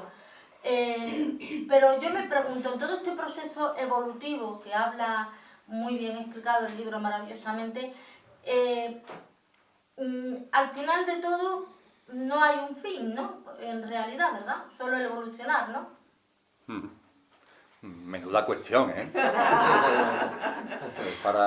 No es para una conferencia, es para un curso largo. Bueno, antes que nada, este magnífico ser que tengo en mis brazos se llama Luna, es la perrita de Lola y mía, mejor dicho, el ser vivo que nos acompaña, no es de Lola y mía, nos acompaña, y en el acompañamiento nos enseña muchas cosas, es una gran maestra. Lo que antes que hablábamos de la importancia de observar nuestras emociones, nuestros pensamientos, ¿no?, qué gran maestros son los animales a la hora precisamente de percibir, ¿no?, cómo es el mundo emocional, cómo es el mundo mental. Para nosotros Lunita es una maestra. La evolución. Claro, la evolución, entre comillas, no tiene fin. Blavatsky, cuando bebe de fuentes muy antiguas, y nos lo deja en muchos libros, en muchas aportaciones bibliográficas. Sin duda ninguna hay una obra que es la más emblemática, La doctrina secreta. Es una obra densa, es una obra larga, es una obra que no se lee. Si aquel que diga, la doctrina secreta, pues yo la he leído. ¿Cómo que la has leído? La doctrina secreta no es un libro que se lee. No tiene nada que ver con eso, pertenece a otra dimensión, ¿no? Es un libro que sí, claro, se lee entre comillas, pero no como una lectura. Es un tema meditativo, es un tema que en la medida en que simplemente lo lees empiezas a percibir movimientos, ¿no?, que se van produciendo en tu interior.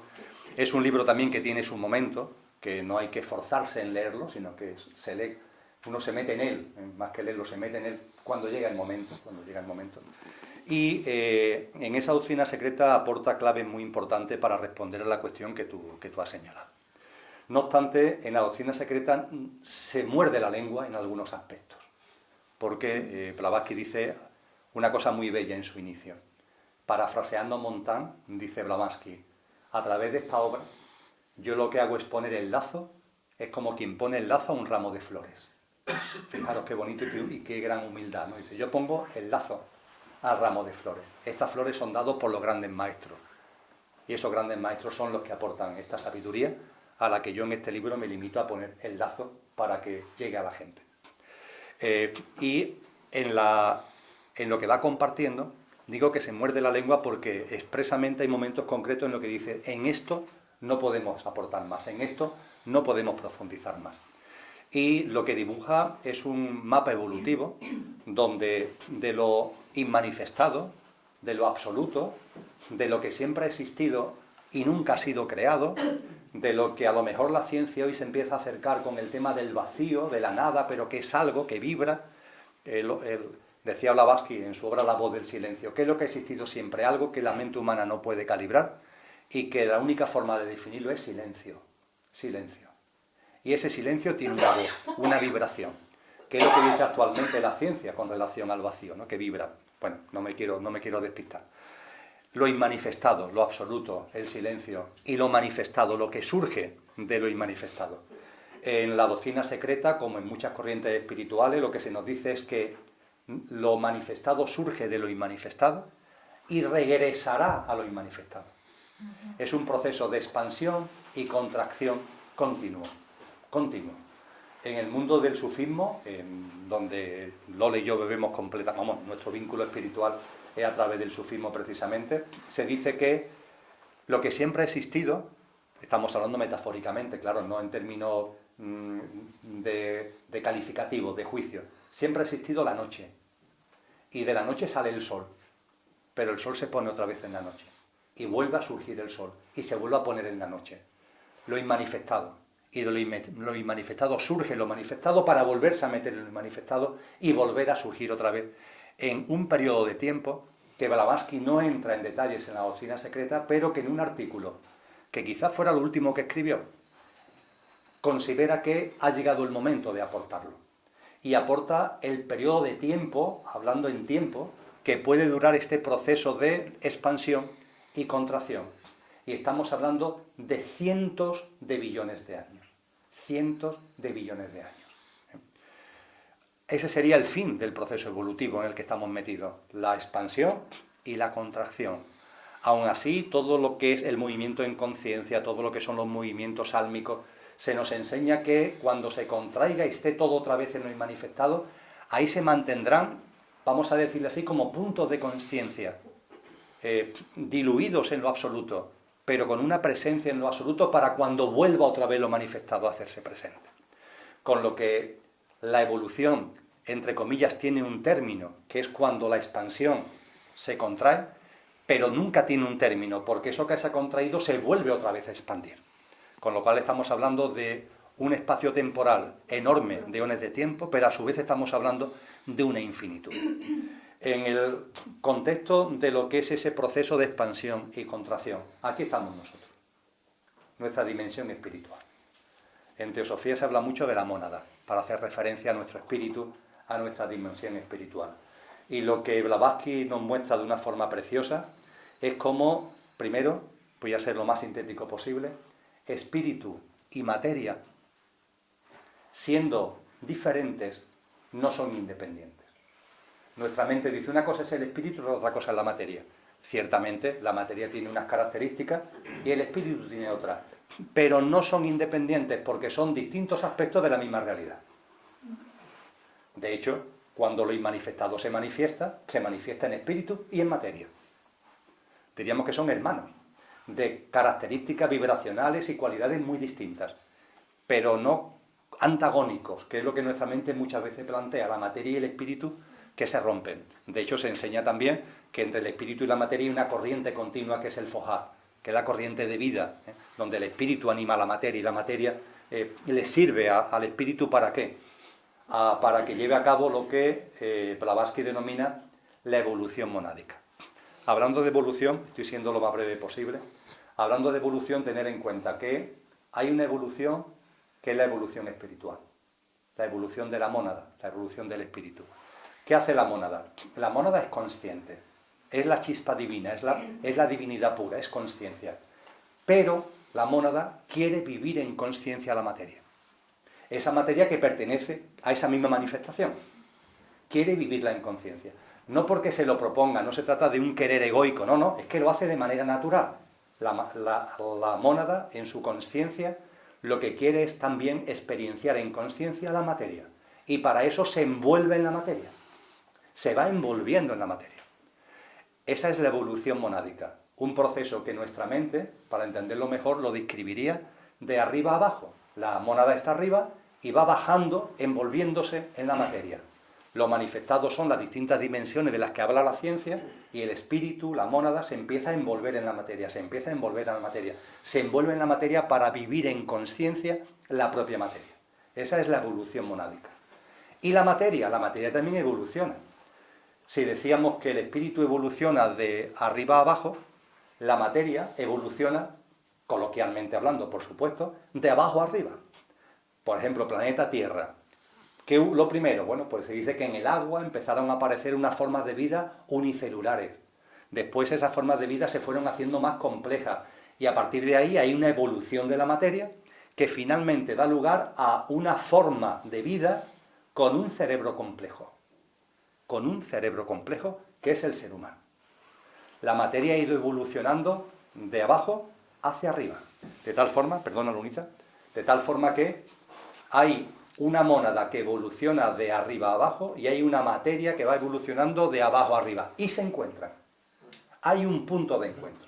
El punto de encuentro es el humano. Sea el humano de este planeta, o sea, la forma humanoide que vete a saber que puede haber en muchísimos puntos del universo. ¿Y qué es lo que caracteriza al humano? La palabra mano viene de mana, que en sánscrito es pensamiento. En inglés es man, en castellano es humano. Está en muchas corrientes lingüísticas. Y eso es pensamiento, pensador, pensamiento, porque el cerebro complejo es lo que identifica al ser humano. Lo que se nos enseña en estos textos es que la mónada aterriza en la materia, que ha evolucionado a una forma de vida compleja, y aterriza como si fuera, perdonadme la broma, un platillo volante. La pista de aterrizaje que utiliza es el nivel superior de la mente. Nuestra mente, la de un ser humano, tiene dos niveles. La mente concreta, que nos sirve para las cosas de todos los días, y la mente abstracta, la mente trascendente, que es la que se plantea las grandes cuestiones de las que estamos hablando aquí. Bueno, pues la evolución del espíritu y la evolución de la materia se encuentran ahí. En el momento en el que el espíritu aterriza sobre la materia en este espacio mental, que es la mente abstracta, que es la mente de nivel superior, surge algo que es lo que conocemos como alma. Se nos enseña que el alma está almacenada en ese espacio que es el cuerpo causal, que está formado de energía mental superior. Y ahí empieza la tercera línea evolutiva. La línea evolutiva del espíritu, la línea evolutiva de la materia y una tercera línea evolutiva que es la del alma. La del alma que está en vosotros, la del alma que está en mí, lo que llamamos alma individual, que realmente está integrada en la unidad de un alma universal que está al servicio de un espíritu que se envuelve en la materia. Pero es un alma, la vuestra y la mía, que evoluciona en autoconsciencia, que es lo que estamos haciendo en las encarnaciones humanas. El espíritu está utilizando al alma para envolverse en la materia y para evolucionar en conciencia, para tomar conciencia en experiencia en la materia. Vuestra alma y la mía, a través de muchas encarnaciones, lo que hace es evolucionar en autoconsciencia. Nos vamos haciendo cada vez más conscientes, cada vez más conscientes. A eso estamos llamados. Y esas son las 3 líneas evolutivas de las que se habla en la doctrina secreta, de las que se habla en la teosofía. La del espíritu, la de la materia, y ese punto de encuentro da lugar a un nuevo espacio, donde hay una nueva corriente vibracional, por llamarlo de alguna forma, que es la corriente álmica. Y en el ámbito de la corriente álmica, el alma, cuando empieza a surgir, inicialmente diríamos que en su primer estadio es un alma grupal. Y ese alma grupal poco a poco se va individualizando. En el ámbito de los animales, las formas de almas que hay son almas grupales. Y la tendencia es a un proceso de individualización, y cuando el alma se ha individualizado, aunque siempre pertenece al alma universal, cuando el alma se ha individualizado, va evolucionando en autoconsciencia, la vuestra y la mía, que es lo que estamos haciendo. Emilio, una última cosa que te pregunto. Cuando en el libro, en una de las partes, no me acuerdo en qué parte, precisamente cuando está explicando el proceso que ocurre cuando se reencarna uno, ¿no? Cuando habla de las esferas es lo que las personas en meditación o a veces en sueños ven como mandalas. ¿Son los mandalas? No tienen por qué ser los mandalas. No. Esas percepciones que se pueden tener en proceso de silencio, en proceso de encuentro interior, pueden responder a muchas cosas, no tienen por qué ser los mandalas. Finalmente los mandalas, todo lo que tiene que ver con los mandalas y con la geometría sagrada, lo que nos está poniendo de manifiesto es algo que hoy ya la ciencia nos está diciendo con claridad. Las corrientes espirituales serias siempre nos han hablado de una geometría sagrada, que no es ni más ni menos que la plasmación aquí de cosas, la plasmación diríamos abajo, de cosas que están arriba. Porque como es arriba es abajo, como es abajo es arriba. Entonces la geometría sagrada nos ayuda a entender aquí cómo son las cosas que están allí. Las cosas de lo macro en lo micro, las cosas de lo micro en lo macro, ¿no? Recientemente tuve la oportunidad de estar en el Planetarium de Madrid. Es una experiencia que aconsejo, el de Madrid o el cualquiera, es una experiencia que aconsejo. Y fuimos a ver, Lola y yo, una proyección en particular, que nos habían dicho que fuéramos a verla, que es una proyección que está hecha en el Planetarium de Nueva York, donde hace una descripción muy sintética de lo que es la evolución de la ciencia desde la Segunda Guerra Mundial hasta el momento actual con relación al cosmos. Y lo intentan reflejar, a veces hay que hacer todavía un poquito de tecnología digital, no son todo imágenes de las ondas espaciales, aunque se utilizan fundamentalmente imágenes de sondas espaciales. Y una de las enormes conclusiones a la que la ciencia está llegando es que hay una urdimbre, hay una malla que subyace en todo. Es decir, cuando se contempla el universo conocido, ahí hay una malla que está detrás de todo lo que estamos viendo. Se podría explicar en lo micro de la misma forma que el ADN está detrás de cualquier componente del ser humano. Sabéis que el ADN de un ser humano, el ADN vuestro, el ADN mío, no está en la ceja o en el dedo meñique del dedo derecho, sino que está en todo el cuerpo. Tenemos 100 billones de células y en cada una de esas 100 billones de células hay 100.000 genes, con lo que el ADN está repartido por todo nuestro organismo. Es como una especie de malla, de red que sostiene todo nuestro componente físico y posiblemente más que físico, ¿no? Pues lo mismo es el universo, abajo, arriba, arriba y abajo, es lo mismo. Y eso la ciencia hoy lo ha llegado a comprender. Y lo que las corrientes espirituales desde siempre nos han intentado mostrar es esto.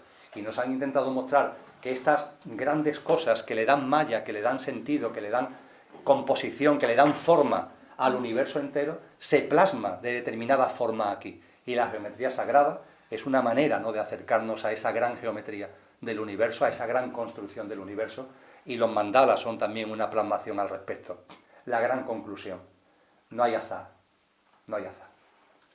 Hoy yo creo que ya nadie seriamente, ningún científico serio, puede plantear el azar como el origen o como el fundamento del universo y de la existencia.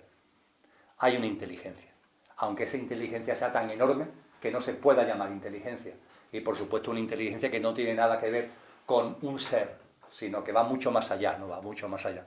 Es algo que es dificilísimo de explicar con palabras, pero yo creo que los que estáis aquí, los que están viendo el vídeo, creo que me entendéis perfectamente a lo que estoy haciendo referencia. Gracias, Emilio. Perdón. Hola, buenas tardes. Buenas tardes. A ver, estoy percibiendo un poco, porque yo de teosofía he leído algo, pero no muy amplio, porque me agobio. Yo, verá, yo soy madre, tengo muchísimas cosas que hacer. Mi estudio sobre mí misma lo hago a través de lo que tengo alrededor más cercano. Mi hijo, mi pareja, intento ver espejo en todo, intento... Esa es son mis maestros cotidianos, ¿no?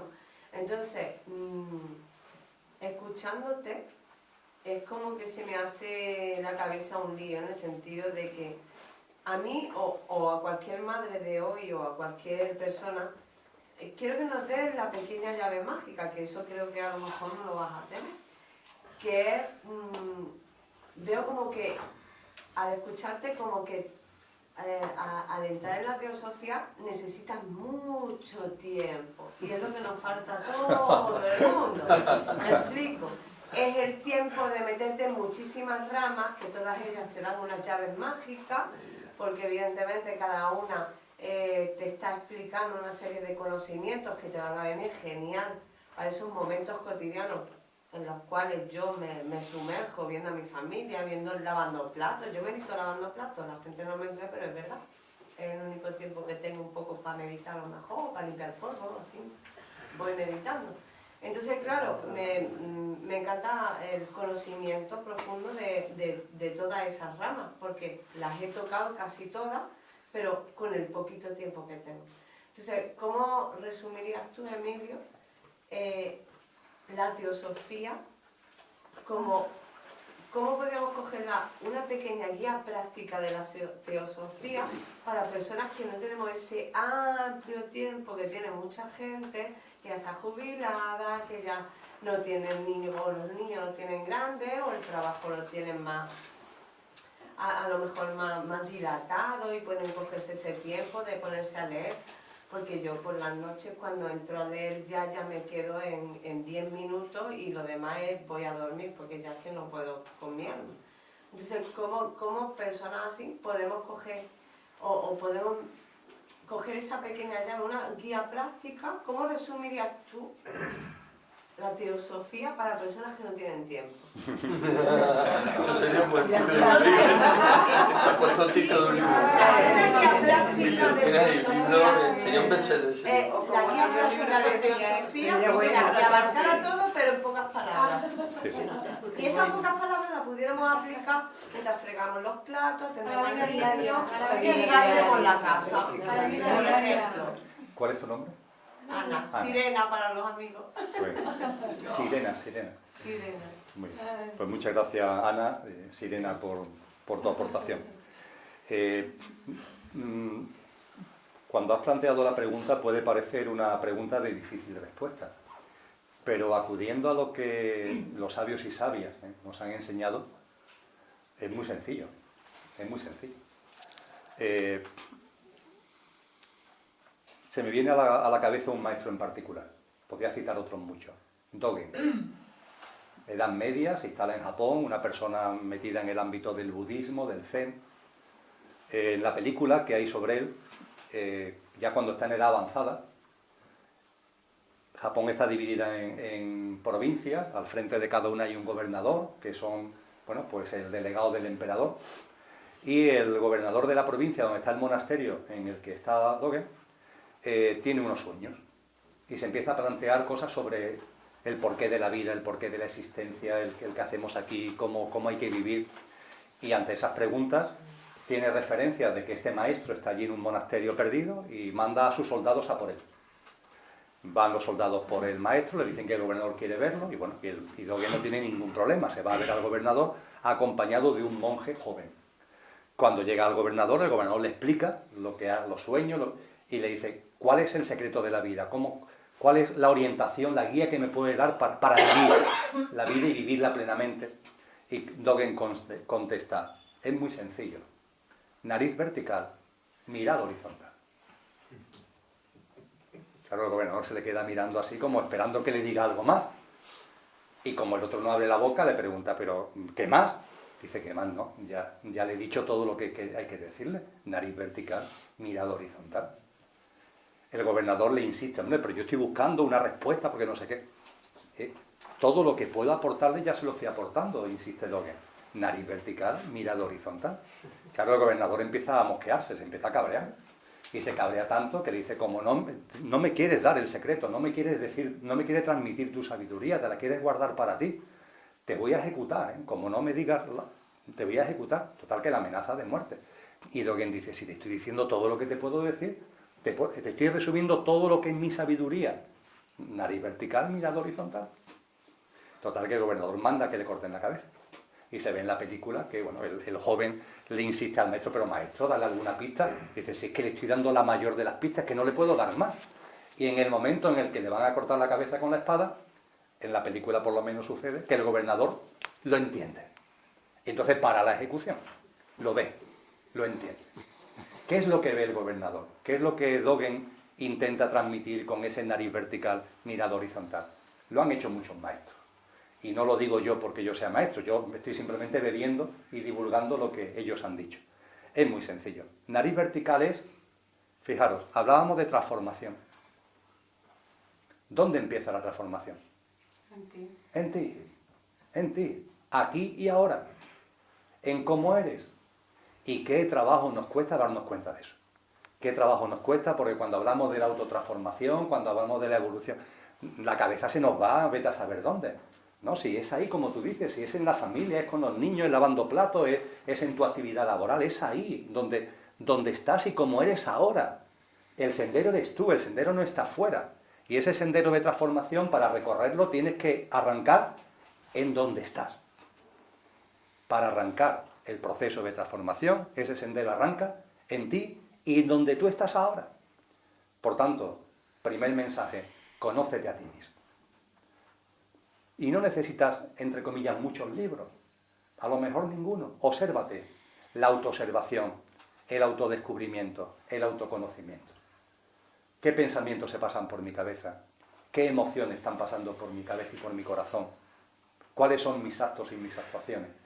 Ya está, ya está. Daros cuenta que en psicología la cadena está muy enseñada. Se nos dicen que ante los acontecimientos, ante nuestras vivencias cotidianas, de nosotros surgen actitudes. Las actitudes generan emociones y pensamientos. Las emociones y los pensamientos originan acciones. Las acciones se convierten en hábitos. Los hábitos definen nuestro carácter y el carácter marca nuestro destino. Esa es la cadena. Es espectacular, pero es así de sencilla. Actitudes, emociones y pensamientos, acciones que se convierten en hábitos, carácter y destino. Pero ¿dónde empieza? En las actitudes. ¿Y las actitudes dónde están? En el aquí y ahora. ¿Cómo lavar los platos? Si el tema no es lavar los platos o no lavar platos, el tema es cómo. Si el tema no es estar dando charla o estar cuidando a tu hijo, el tema es cómo. Es que estamos siempre obsesionados en el qué. Y hay que darle mucha más importancia al cómo. El cómo hago el qué. Esa es la clave. Entonces, cualquier persona en cualquier ámbito de la vida cotidiana, en la autoobservación, está la clave. Hagas la comida o estés elaborando un diseño estratégico para no sé qué. ¿Cómo lo estás haciendo? ¿Cuáles son tus emociones? ¿Cuáles son tus pensamientos? ¿Cuáles son las actitudes que estás generando en tu entorno desde ti? Ya está. Es que no tiene más. Es así de sencillo. Tenemos que reconocer que muchas veces en la espiritualidad, esta sencillez, huimos de ella porque nos obliga a mirarnos en el espejo. Esto es una autoobservación que te obliga a mirarte en el espejo. Porque tú además, a los demás les puedes... Yo os puedo contar misas, perdonad por la expresión. Yo os puedo contar todas las cosas que estoy contando aquí, pero después yo sí, en mi fuero interno, soy como soy. Y eso lo sé yo. Puede ser que me niegue a saberlo y no me autoobserve. Pero si quiero saberlo, lo tengo simplísimo, me autoobservo. Y no hay autoengaño. Yo sé cómo son mis emociones. Si son de paz o están llenas de turbulencia. Yo sé cómo son mis pensamientos a lo largo del día, ante un hecho, ante otro. Si son de equilibrio, si son de amor, o son de conflicto, son de ira, son de enfado. Eso lo sé yo. Y esa autoobservación se hace metido en tu casa, metido en un monasterio, en un cohete viajando hacia la luna o en un partido de fútbol. Ahí está, nariz vertical, aquí ahora. Tú eres tu gran ocasión. Y la mirada horizontal,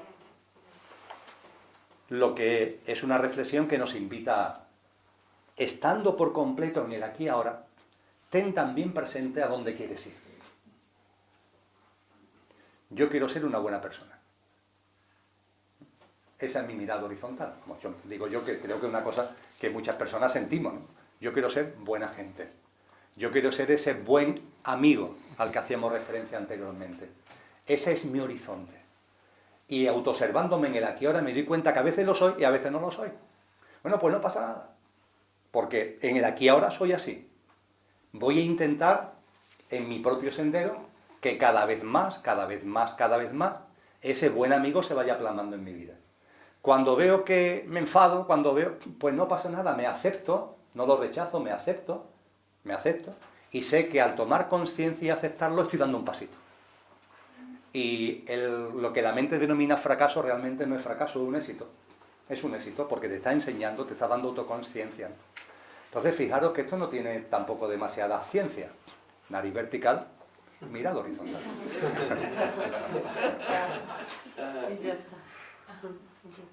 Y Emilio, cuando después... Bueno, voy a hacer yo una pregunta, si no te importa. Que has hablado antes de la monada, Emilio, y bueno, y hay coincidencia con la presencia yo soy, ¿no? Con la metafísica. Estudiar la metafísica o las 7 leyes espirituales de Hermes, en fin, todo el tema de los rayos, las cualidades divinas y la presencia álmica, ¿no? ¿Qué punto de encuentro tiene con la metafísica, la teosofía? Si tiene alguno. Con la metafísica, toda. ¿Tu nombre cuál es? Francisco. Francisco, completo. Si la teosofía no tuviera en cuenta la metafísica, no sería teosofía, es decir, porque la sabiduría divina es la principal fuente, ¿no?, para entender la metafísica, ¿no? Y tú has hecho referencia, fíjate, a una cosa tan espléndida como los 7 principios universales de Hermes, ¿no?, los principios herméticos, ¿no? Claro, Hermes, o lo que pudo suponer Hermes, es teosofía pura, es sabiduría divina. En los diálogos de Platón se nos habla de un templo donde, dice Platón, nos puede parecer una extravagancia. Yo percibo que no es una extravagancia, pero nos dice Platón que se acumulaban sabiduría de 9000 años antes. Claro, son sabiduría que viene de esa otra humanidad que fue la Atlántida, ¿no? Y lo que hicieron en un momento concreto de transición, seres de una enorme evolución espiritual, como pudo ser Hermes, es intentar de algún modo hacer de testigo, llevar a cabo la transición de la sabiduría acumulada en la época atlante a la nueva humanidad. Y lo vierten en la tabla esmeralda, lo vierten en los principios herméticos. Y esos principios herméticos para mí fueron la ruptura en esta encarnación de una forma de vida. En febrero del año 2000, cuando caen en mi mano el Kybalión, es lo que me lleva a vivir de una forma distinta. Y lo he compartido muchas veces, Francisco, porque a mí me interesaba siempre la ciencia. Bueno, de jovencito me interesó la espiritualidad hasta el punto que me iba a ir a un seminario claretiano en Loja y no me fui porque no era capaz de mantener el celibato, las cosas como son. Aunque tenía 15 añitos, me di cuenta que para mí eso de ser célibe no valía. Y al padre espiritual, al padre San Juan, se lo dije así. Éramos 9 amigos y 7 se fueron al seminario. Y yo no me fui no porque no tuviera una vocación espiritual, que la tenía, sino porque uno de los requisitos para ser sacerdote era el celibato, y yo tenía muy claro que eso no estaba hecho para mí. Y lo sigo teniendo igual de claro. Y fue por lo que no me metí ahí. Después ya en mi vida, poco a poco lo espiritual fue como quedándose aparcado, pero siempre me interesó mucho lo científico. Y en el año 2000, en febrero del año 2000, el encuentro con el Kybalión, que fue un encuentro, yo diría que dirigido, no sé muy bien por quién, pero fue dirigido, ¡plac!, desde el ámbito científico, porque los principios herméticos son puramente científicos, me volvieron a meter de lleno en el ámbito de la espiritualidad. Y claro, la metafísica está en la sabiduría divina, y no se podría entender ni comprender la sabiduría divina sin los fundamentos metafísicos. Esto que hemos hablado de la nariz vertical, la mirada horizontal, como trasfondo tiene una metafísica, tiene una cosmogénesis, tiene una antropogénesis enormemente profunda. Sí. ¿A ti? Has hablado antes de esta cadena tan bien diseñada de las actitudes, coincidimos al 100%, ¿no?, en esta cadena. Pero, ¿y qué hacemos cuando nos sorprendemos con emociones en la noche oscura del alma? ¿No? Ya que tú te has desnudado, pues también voy. Por ejemplo, con el miedo a la muerte. Yo te admiro muchísimo por tu valentía cuando tú cuentas tus experiencias al respecto. ¿Dónde saca este hombre esta energía? ¿No? Me imagino que tu experiencia al respecto. Pero es que he leído tu libro sobre la muerte, he reflexionado mucho sobre eso, pero aún de vez en cuando tengo pesadillas y me despierto. Digo, hostia, ¿de dónde sacas ese amor hacia ti mismo, tío? O sea, yo quiero, comparto mucho contigo, ¿no? Y me acuerdo de ti cuando me veo así, digo, joder, mire como...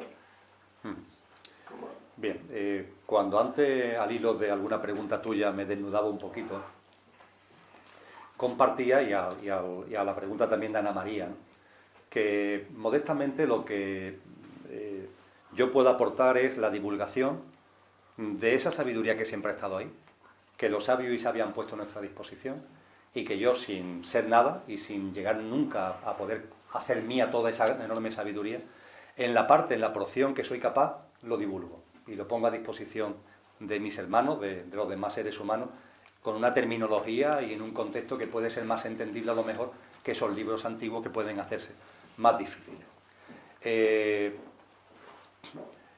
Planteado eso así, cuando uno comparte, un gato, esto tiene que ser un gato, porque se haya ido así, tiene que haber un gato por ahí. Cuando uno comparte, cuando yo pongo ese modestito grano de arena de la forma que he comentado, hay un secreto que yo he develado hace mucho tiempo. Cuando se comparte, el que más recibe es el que comparte. Siempre, siempre. Y además, en todos los ámbitos. Da igual que sea un ámbito espiritual, que sea un ámbito material. Cuando tú das, el que más recibe es el que da. Esta es otra de las leyes metafísicas fundamentales, ¿eh? El que da es el que más recibe. Yo lo que he ido, Rafael, es percibiendo que en la medida en la que, no, yo no busco eso, pero en la medida en que comparto, soy el que más recibo. De este encuentro, lo siento mucho por vosotros y por vosotras, pero el que más está recibiendo soy yo, con una enorme diferencia, ¿eh? Bien, pues cuando yo tuve la experiencia cercana a la muerte, y tardé en hacerla, en compartirla, tardé. La experiencia fue el 29 de noviembre del año 2010, y había algo en mi interior que se resistía. Bueno, digo compartirla públicamente, lógicamente lo compartí con gente cercana, pero el dar una charla sobre la experiencia cercana a la muerte me costó trabajo. Y recordaréis que se debe a Rafael, la persona que organiza en Albacete ese magnífico foro que son los encuentros internacionales de vida más allá de la vida, el que me insistía un año y otro año, Emilio, vente para Albacete y dar unas charlas sobre la experiencia cercana a la muerte. Y yo no lo veía. Y en octubre del 2014 fui. Y fue la primera vez que durante 1 hora y media yo compartí al respecto. Y entonces pude ver que también en ese ámbito el que más recibía era yo. De ahí surgió, dentro del público de ese congreso estaba Antonio y Pilar, los propietarios de la editorial Sirio. Ya Antonio falleció no hace mucho, y ellos me plantearon publicar un libro. Un libro que es El Tránsito, al que tú hacías referencia. Y claro, a partir de ese momento, con el libro y demás, pues mucho compartir acerca de la realidad, de que la muerte no existe, de que la muerte es un imposible, de que la muerte es un fantasma de la imaginación humana. En la medida en que he ido compartiendo, el que más recibo soy yo, y lo he recibido fundamentalmente de la mano de las aportaciones de tantísima gente, son cientos y cientos en estos años, que se han acercado a mí para contarme sus experiencias. Y personas honestas, personas que tienen para mí toda la credibilidad del mundo, personas que no tienen por qué inventar absolutamente nada, que no persiguen ningún beneficio particular. Lo que han ido exponiéndome, lo que me han ido mostrando, lo que me han ido enseñando, son cantidad, insisto, de experiencias que plasman realmente el hecho de que cuando el cuerpo físico muere, nada de nosotros muere. Nada de nosotros muere. El coche sí, el coche se queda ahí, el coche físico, el coche etérico, nuestro mundo mental, nuestro mundo emocional, que tarda un tiempo en diluirse, más o menos, en función de lo cargado que esté, ¿no? Y bueno, y finalmente lo que somos nunca muere. Yo ahora, Rafael, voy a sacar otro libro que tiene como título ¿Qué hay después de la muerte?, donde lo que hago es recopilar la teoría basada en la teosofía sobre la vida más allá de la vida, y gracias a personas que se han ido acercando a mí y que actualmente son muy amigos, recogemos muchas experiencias prácticas. Experiencias prácticas de personas que tienen el don y la cualidad y la capacidad de ver a los que han desencarnado. Y esto no es una fantasía. Hay un mundo de los vivos en este plano y hay un mundo de los vivos en el tránsito, que es la habitación entre los dos planos, el río que había que pasar por un barquero, según las tradiciones antiguas, y hay vida en el plano de luz. Por tanto, el mundo de los vivos tiene estas tres estancias, recordando la palabra de la doctrina secreta, ¿no? Tiene estas estancias: la vida física, la vida en el plano de luz y por medio la vida en el espacio que delimita el tránsito.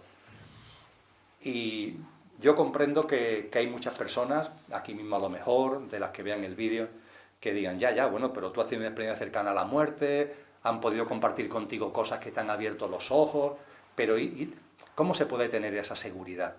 ¿Cómo se puede tener la absoluta certeza de que hay vida más allá de la vida?